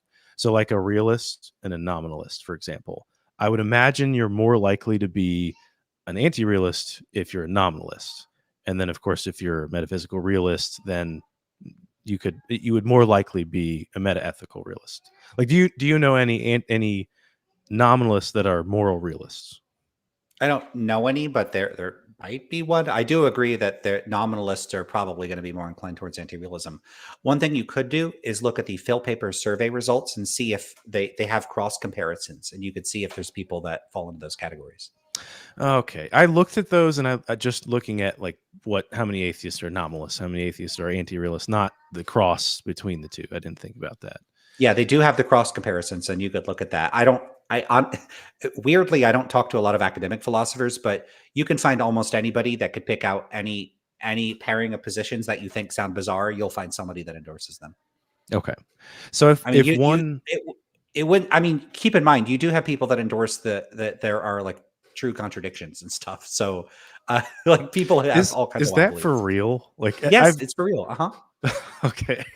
I I've heard people mention this. Like somebody asked me one time if that's what I think, because there are some people who think the Trinity is contradictory, and they said, "You're just one of those people who hold to a true contradiction." And I thought he was being sarcastic, and he's like, "No, this is what actual academic It's a philosophers serious hold view, to this." and I'm not that opposed to it. I don't think it's complete. I don't think it's obviously insane. So maybe that's. I don't endorse it, but I don't think people realize that there's not like one logic. There are different systems of logic, and you don't like have to endorse a particular system of logic. And you will get people that will naively try to impose like classical logic on everything you say or do. And so, I recently ran into somebody that said, look, it's got to be true or false. It's got to be true or false. There's no other possibility. And I'm like, I mean, in practice, it's possible for something to be indeterminate. Like there could be cases where there's no fact of the matter about the thing in question. So you could have a logic where there's true, false, and undefined or indeterminate or something like that. Not everything has to fit through the strictures of any particular system of logic. My own view of logic is not surprisingly, a pragmatist view of logic. I see the different logics as systems that we devise that earn their status as true in virtue of their use or deployment within a particular system or structure, or some goal or standard you're deploying them for. So I don't have a conventional view of logic. Some people are going to be a lot more realist about it. So, well, okay. So on that view of logic, right? Is there going to be like a difference within the classical law, the three laws of logic? Are those only specific to classical? Because I've heard people who hold to like Quine's logic, they don't seem to have any difference there. Law of non-contradiction, those types of things. Or I don't know enough about the variety of non-classical systems. So you'd want to talk to a logician. I took the basic logic courses. Fair enough. So I guess what I was trying to get at was, I think that if you can defend realism from a metaphysical view, then you have a better defense of moral realism. And I think there's this philosopher I really like. His name is Nathan Jacobs. Have you ever heard of him before? Mm-mm. Okay, he's an Eastern Orthodox Christian. I forget what school he teaches at. He recently started a podcast like a year ago, and I've always been kind of Western minded. I haven't looked as much into the Eastern Church Fathers and Eastern philosophy in general. It's just different. They have a little bit of differences, particularly in the Christian field, between the Western and Eastern Fathers. He's got an interesting perspective, and he's really adamant at defending realism as opposed to nominalism. He thinks like a lot of the cultural issues that we see today with things that we face, something like postmodernism, certain political debates, are all a result of nominalism, because nominalism kind of pushed out into the West. Once William of Ockham came about, very staunch defender of nominalism. Many of the Enlightenment folks were nominalists. I mean, Hume, John Locke. I can't think of the guy with the three names. Something Scott. No, I can't remember his name. But as you go down the line, most of the prominent thinkers are nominalists. So I think we got away from that. And so, but either way, the point is, if we can defend metaphysical realism, we have a stronger defense of moral realism. You think that makes sense? Yeah, that absolutely makes sense. That's very plausible. My general take on this is that disputes between realists and anti-realists, they're often, you could think of arguments as there being like the roots, the trunk, and then the branches of the tree. And we're often arguing at the extremities when the foundations of our disputes are actually attributable to the trunk or the roots of the tree. And so where people talk past each other, they have different arguments. I have a very different view of motivation than a lot of realists, that sort of thing. And so okay, I'll give one example. Like Mike Humer is an ethical intuitionist. He thinks that you acquire knowledge of these stanza dependent moral truths by using your intuitions. Now, my issues with that view are not like whatever metaphysical issues I might have. There's a more methodological issue, which is that I don't think he has those kinds of intuitions. I don't like as a psychological fact. But then if we want to argue about the psychological facts, I don't think he's going to buy the methods I would use to address that. I would use empirical methods. He thinks that he has a priori knowledge and it's not subject to that kind of empirical scrutiny. At least I don't think he would think that. And so he's approaching things as a more historically, I'm in the empiricist tradition and I'm on the far end. So on a scale of 1 to 100, with 1 is maximally empiricist and 100 is a maximal rationalist, I'm like a 1, and he might be 100. He's damn close to it, maybe a 95. Yeah, probably. Maybe he's a 90. It's not like he's against empirical stuff, and it's not like I'm against Okay. but we're going to be on very, very far ends of the metaphilosophical spectrum. And so that means crosstalk between us can be extremely challenging. And so if you're arguing with an anti-realist and they're a nominalist, or they're like a big reductionist about this or that thing, or they're an empiricist, a lot of the disputes stem from the fact that they have different views about metaphysics, they have different views about epistemology. And so though if you could change those views, everything else is going to fall. There's going to be a cascade effect that will reverberate across their worldview. So yeah, absolutely. I think that's a reasonable strategy. It's a tough strategy though. It is a tough strategy, but I just find that if the best you can do, and honestly, I think like deductive arguments get really hard when you have long battled philosophical, challenges, realism, nominalism, probably not coming down with a smackdown deductive argument that no one's going to be. That doesn't seem. You're going to be better off with a more modest inductive or abductive argument. Mm-hmm. And that's why David Baggett does his abductive argument for moral knowledge.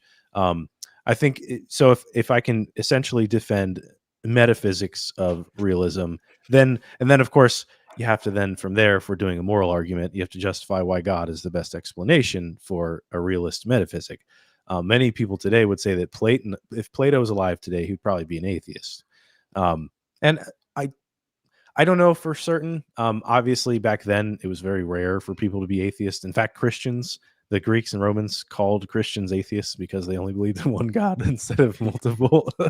So, but that would be because with Platonism, I feel like that seems to be the more common of all the. Maybe you can tell me if I'm wrong on this. Of all the realist views, some of the more common ones I see is atheistic Platonism. Is there a more common atheistic realist view? Yeah, I don't know that too. So first of all, the Platonists are all going to be non-naturalists. So if you look at the data on naturalists and non-naturalists, it's 20. So this is going by the 2020 Phil Paper Survey, which is a survey administered to philosophers. They had a specific criteria that they used. It's mostly analytic philosophers to some continental philosophers. Anyway, for that, if I recall the numbers, it's 26.6% non-naturalists, and it's something like 32 or 33% naturalist realists. So the naturalist realists outnumber the non-naturalists, and none of the naturalists will be Platonists. So already it's definitely the case that more than half of the realists are not Platonists.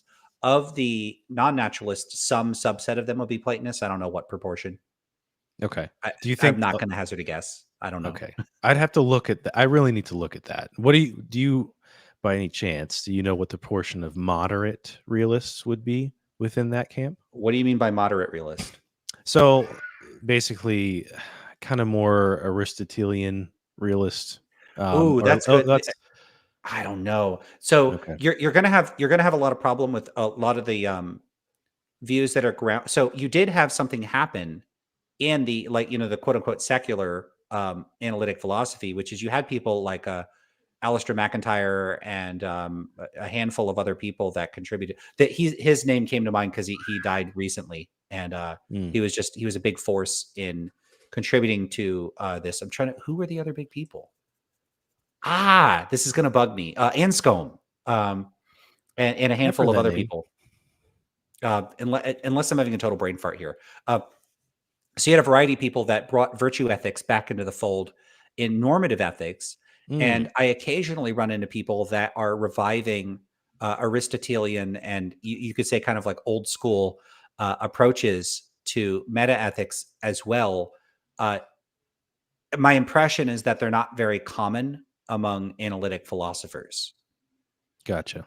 But Okay. they've got to be out there. It's not like that none of them exist. There's certainly going to be people that endorse those views, but I don't know of any data on that, and I'm not plugged in enough.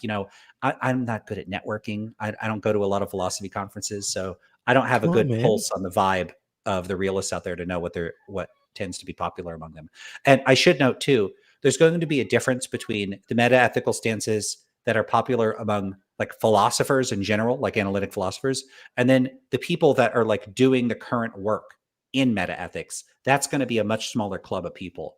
And my guess is that almost none of them would endorse views like that. I think most of them are probably in the sort of, you could say like the mainline non-naturalist and naturalist camps.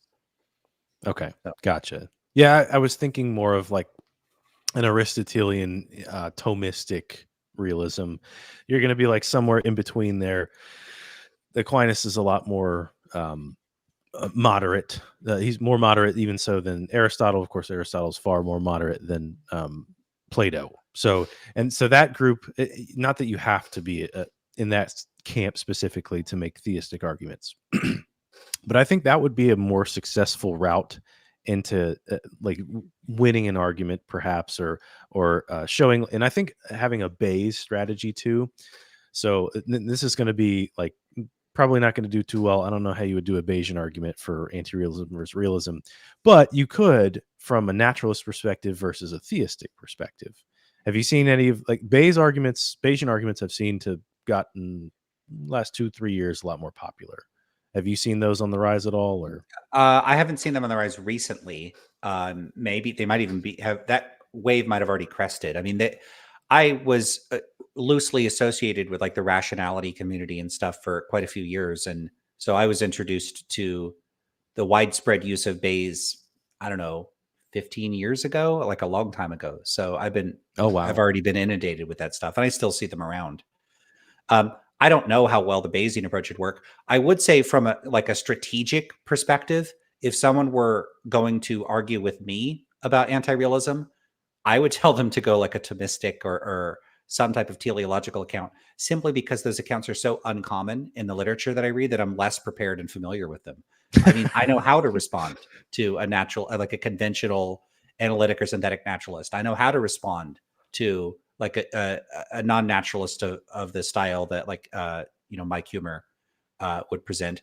I don't know how to respond to those views. So typically what I've said when I've encountered them is I'm like, I don't know. I'd have to go read about that before responding to it. Really? We just don't encounter it a lot, in the conventional stuff that one would read, which is it's a lacuna in the teaching. We should be reading that stuff. I mean, maybe other people are, and I'm just not getting to it. Well, I have divided attention because I have like half my foot is in psychology too. So no, that's there's nothing wrong with that. And I think maybe it's just like the analytic side is not as much into it. Obviously, right. To like Thomists, I can only think of a few, Ed Feser, Rob Koons. I'm not even sure if Alex Proust is a Thomist. I know he's Catholic, but it doesn't mean he's necessarily a Thomist. Because Thomas Aquinas has some a little too rigid views, like so in natural law theory, he has what's called the perverted faculty argument. You know this argument? Mm-mm. All right. So it's a normative argument. It's going to basically normative ethics argument. So, your body parts are made for certain things. Everything has made for this natural order. And if you do anything outside of that, you're perverting the faculty. So it's unethical. And it can get pretty silly when you start to look at some mundane things. Like something like your ears are not meant to. You could possibly make the argument that, for example, there's this Asian tradition that if you put egg on your face, it's actually good for your skin. But egg is not necessarily something from the perverted faculty argument. You could say that that's immoral because you're supposed to eat an egg, not put it on your skin, because your skin is not meant to put food on. So it's gotta there could be that's part of the Thomistic philosophy that I find a little bit that's just over the top. It's too much. You never heard of that before? I've heard. I think I recently heard somebody say that on these views it might be wrong to like drink Diet Coke or something. It could be. It could I be. don't know, something like that. But I mean, I thought you're going to go with earrings. Like it's not the purpose of an ear to be an adornment receptacle. So like a device for adorning things. It's That for was earrings, not for yeah. hanging Yeah. jewelry. Yeah, But then, like, so that's it's one. wrong to wear a wedding ring because fingers weren't made for rings; they were made to grasp things. Right, right. That's an argument that could be made, right? It would be immoral to run on a treadmill because you're supposed to be walking outside, not in place. Like there's some really weird problems that end up coming up with it. And it's funny because some of Ed Fazer, he's a Catholic philosopher. He writes big article. He's well known for his article on defending the perverted faculty argument. But a bunch of other Christians actually wrote, I know, man, this is crazy. This is the type of thing you're going to run into. So without like, I would want to defend back to what I was initially saying. Like you said that this could be a good strategy. Get to a metaphysical justification for realism. I think it's easier to defend metaphysical realism versus nominalism than it is moral realism versus anti-realism.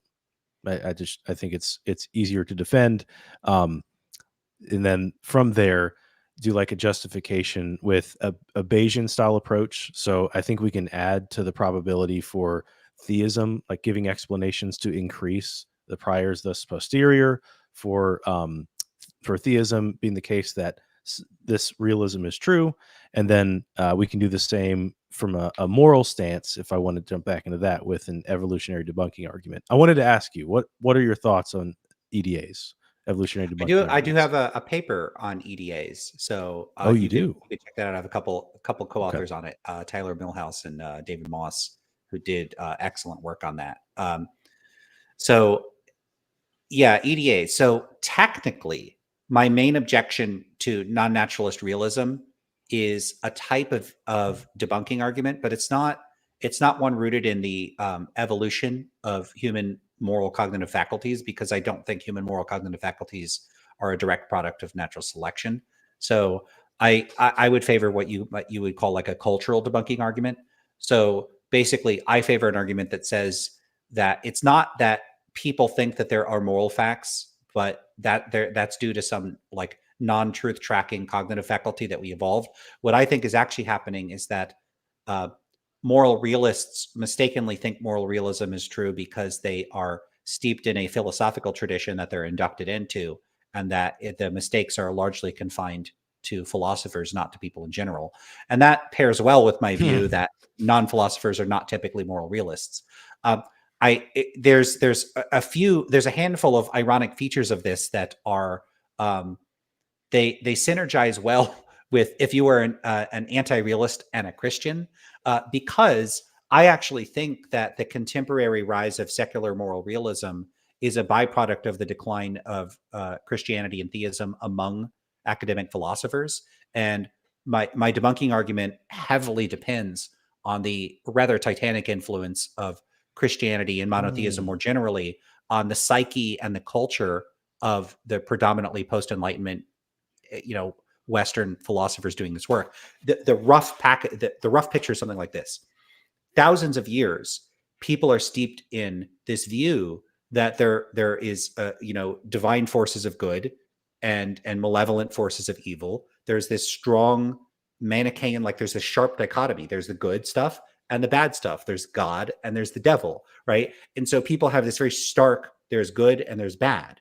And so if you're steeped in that's the zeitgeist in which you're swimming in, the cultural motifs, everything, your language, it's embedded in your language.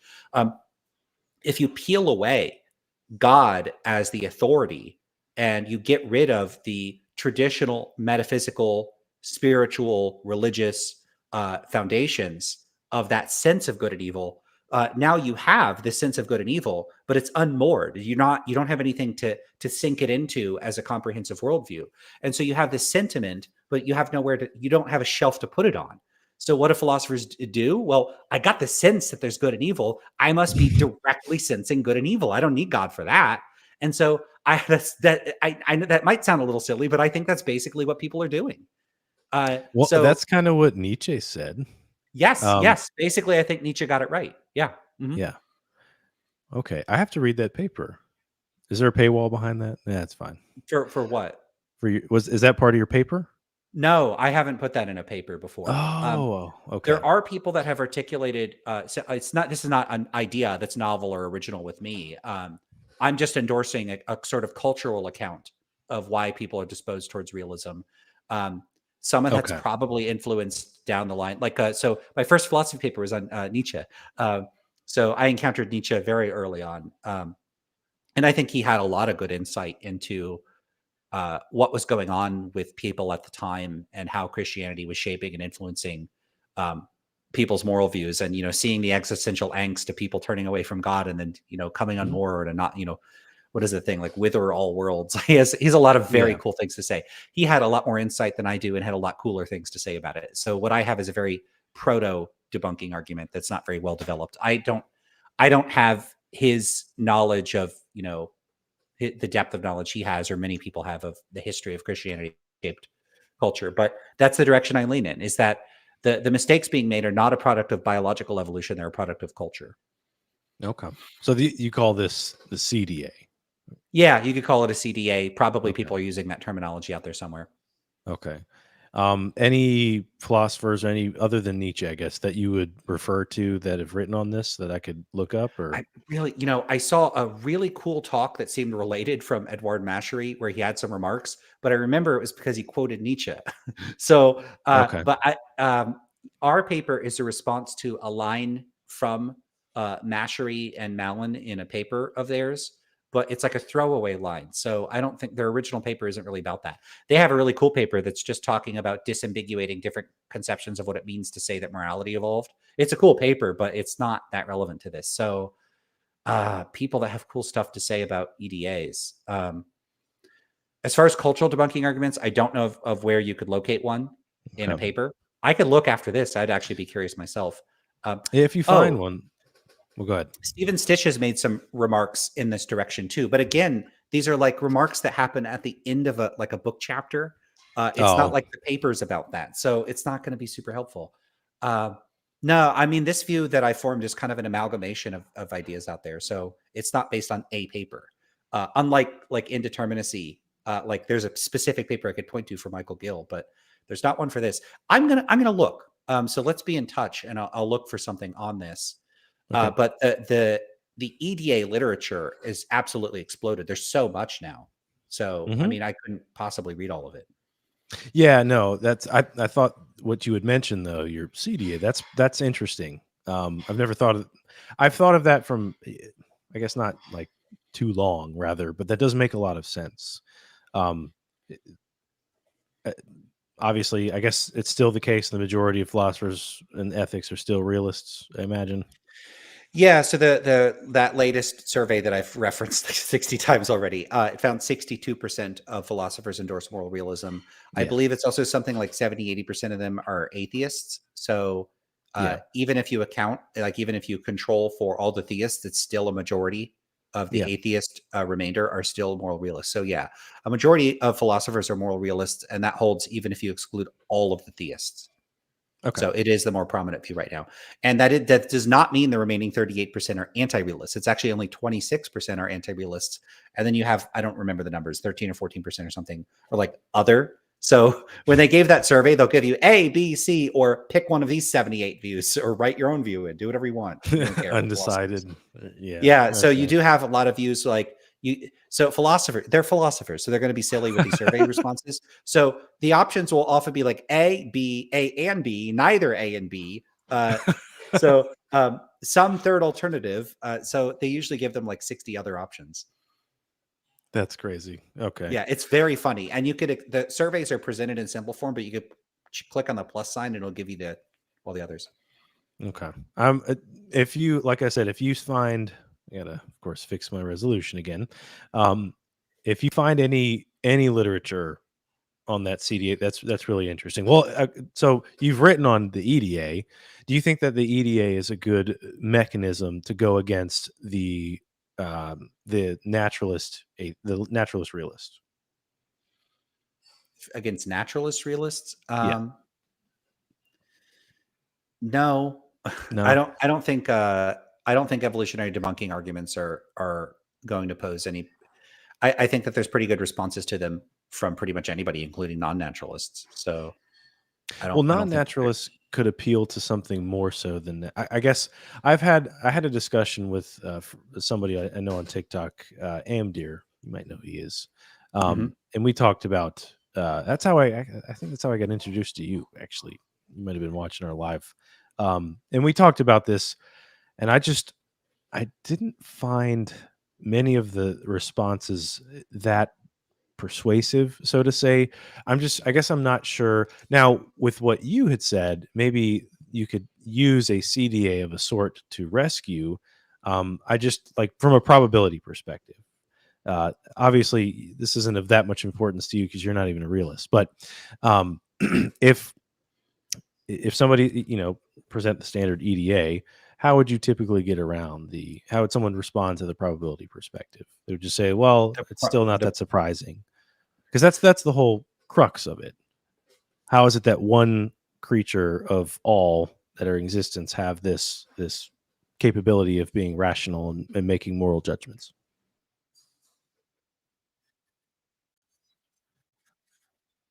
Perspective. My concerns I would give something like this kind of response. Here's how I would respond to an EDA. What I would say is, I just don't think it's the case that our moral judgments are directly a product of natural selection.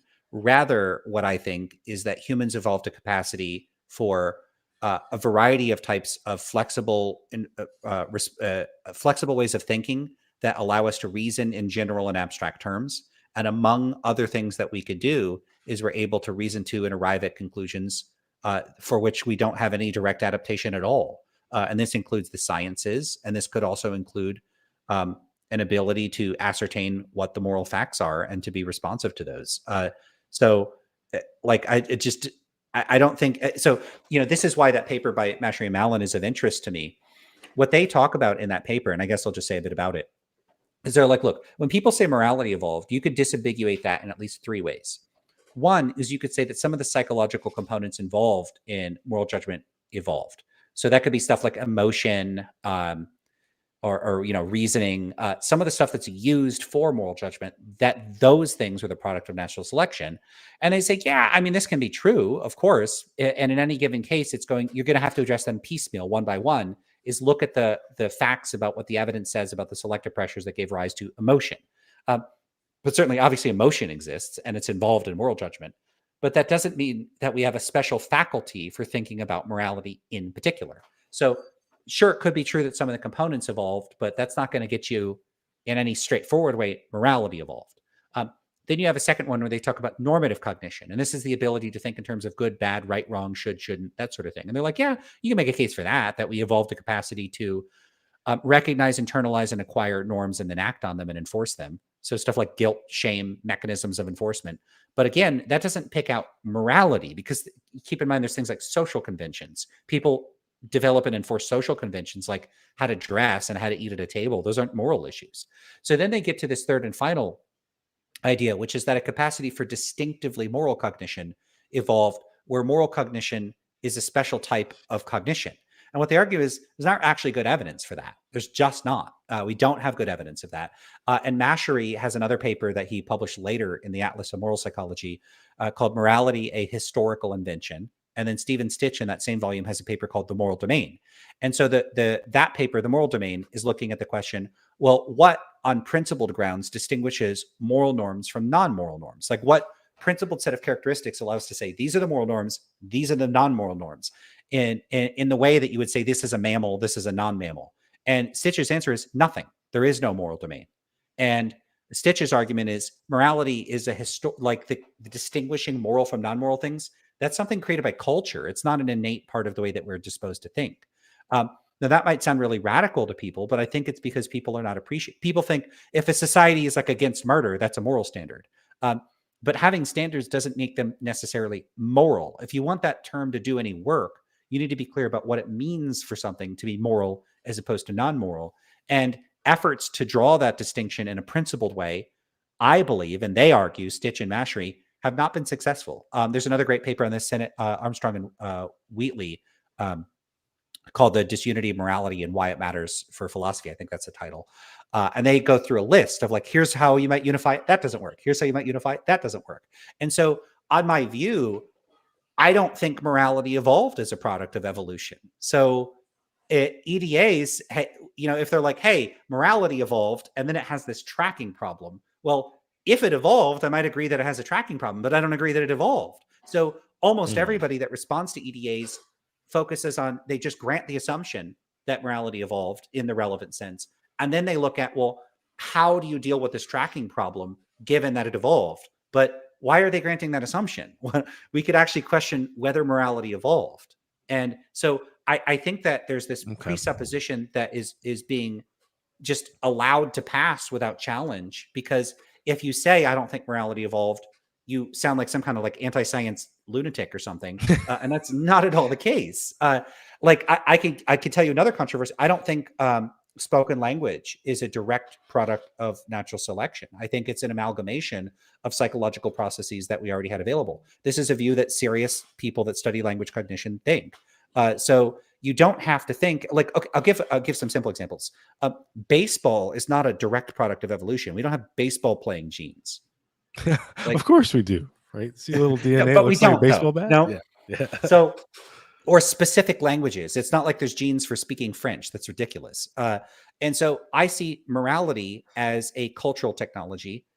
So it's not a direct product of evolution. So how does that impact debunking arguments? That's what the paper with Tyler and David is about, because you have a really funny issue, which is that if there's no distinction, no principal distinction between moral and non-moral norms, you now have this question, which is, if the fact that our normative cognition is a product of evolution, if that somehow threatens our access to the moral facts, well, if there's no principal distinction between, say, moral facts and epistemic facts, now we've got a problem, which is that if you're going to say that we evolved to reason in these normative terms and it undermines the norms in question, and we can't distinguish between the moral norms and the epistemic norms, now we're undermining the epistemic norms. But if we think that that matters and we're appealing to epistemic norms, we're appealing to epistemic norms to make that argument. So the argument becomes self-undermining. Yes. Okay. That's a problem. Yeah. And so that the paper, we call it the containment problem, which is that when people are dealing with EDAs, they're going to have to address this question of how we distinguish different normative domains. This is not something we could just ignore and just say, we're just going to focus on morality.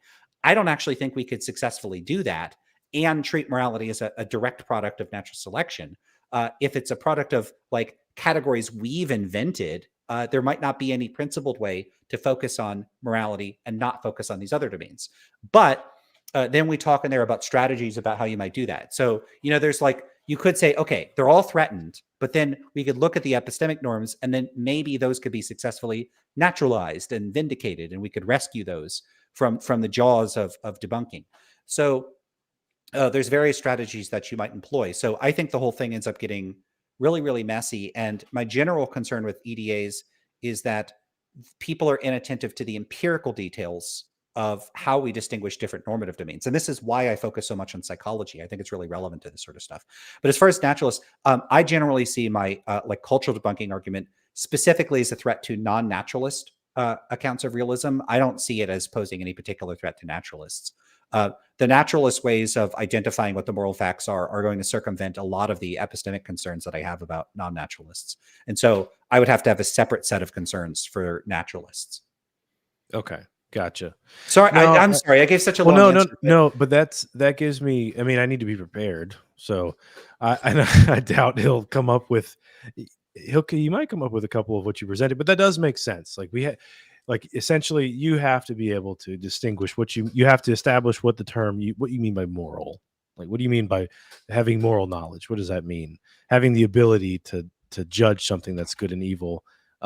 Because I think cognitive faculties, blandly, if we just say having reliable cognitive faculties that allow us, let's say, to determine truth or something like that. That would be maybe an easier step to take. Like some would say, well, non-human animals are going to have reliable cognitive faculties, but more so in the case of survival, not necessarily in the case for truth telling. Like a dog sees a bush shaking, the dog might start barking at the bush uncontrollably because they think that there's a predator in there or something. It's a squirrel. The squirrel's going to run off. Whereas a human's going to see and there's probably a squirrel in there. It looks like it's, you get the point there. But I need to do some work to make sure I can specify. So do you think that you can save an EDA with more specificity with your terms if you have specific terms? Then it could potentially work. And keep in mind, this discussion is going to be between a naturalist realist argument versus a theist realist argument. Ooh, I don't know what that's going to look like, but yes, I do think you could have like localized or targeted EDAs, and in fact, there kind of is one in the literature, which is interesting because I don't think it's pitched that way. So this would come from Josh Green. So Josh Green is a philosopher and a neuroscientist who's most well known for doing a bunch of empirical research on how people respond to the trolley problem.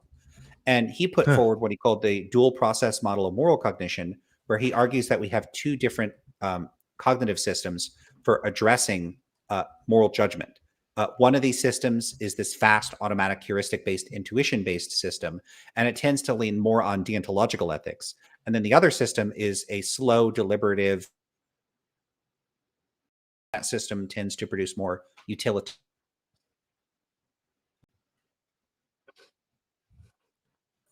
Various ways in which the deontological system, the first system, is subject to biases that threaten its reliability, that the utilitarian system, the second system, is not subject to.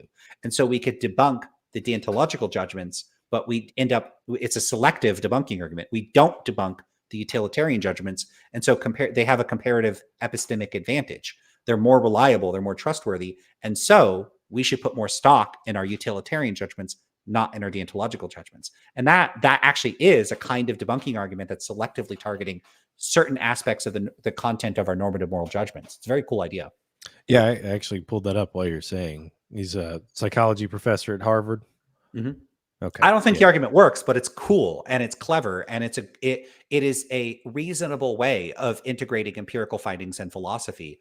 And I like it. I think it's a lot of fun. Okay, I'll definitely check this out. No, I'm trying to finalize everything by maybe like the beginning of next week, late this weekend. So I appreciate you giving me some of your opinions here on that, because part of what I was going to rely on was the EDA, and I figure you were well prepared to go after EDA. I mean, it's been out since Plantinga, so by now it's been torn apart. Yeah, and right. The Plantinga stuff actually weirdly has some overlap with the concerns that we raise in that paper.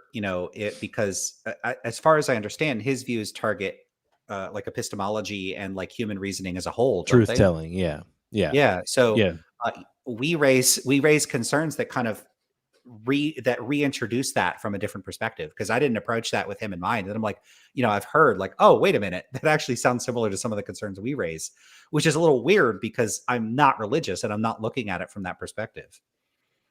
Well, I mean, overall, I think it's a decent argument. And especially at his time, I think he's probably the most prominent Christian philosopher of the 20th century.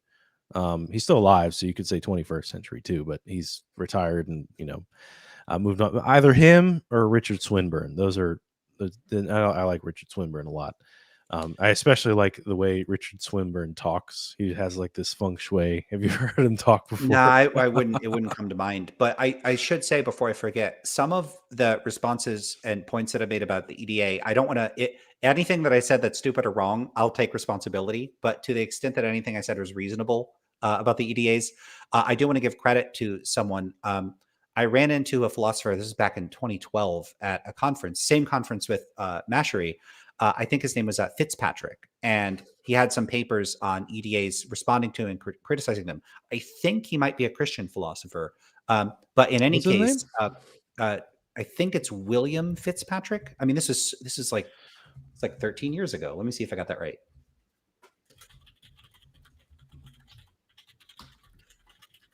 And I remember thinking, I was like, these are good. I like these.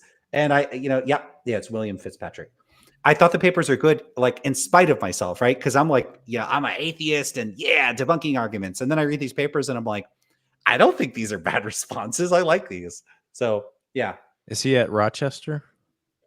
I don't know where he's at now. I just found a paper on Phil Papers. Okay. Yeah, University of Rochester. Yep. Okay. Yeah, meta-ethics. Okay. All right. I'm gonna have to look into him. Well, I think we've gotten a decent amount of discussion in. I appreciate you going over the videos, helping me strategize here. Always, a blessing to have you on. Any last words, any other things that you'd like to leave with the discussion of the topic of dialectic mistakes, the difference between realism, or the battle between realism and anti-realism? Anything you want to leave us with? Yeah, one thing I'll say about this is that, I've run into people that I have really friendly, engaging conversations with that are on the other side of the aisle. And that's so refreshing. And I really appreciate that. I don't know if you've seen my discussion with Derek McAllister, but I really enjoyed talking to him. We need so much more of this. I really don't like between like atheist first, like Christian battles, or realists versus anti-realists, for people to be antagonistic and rude and hostile and smug and condescending towards one another.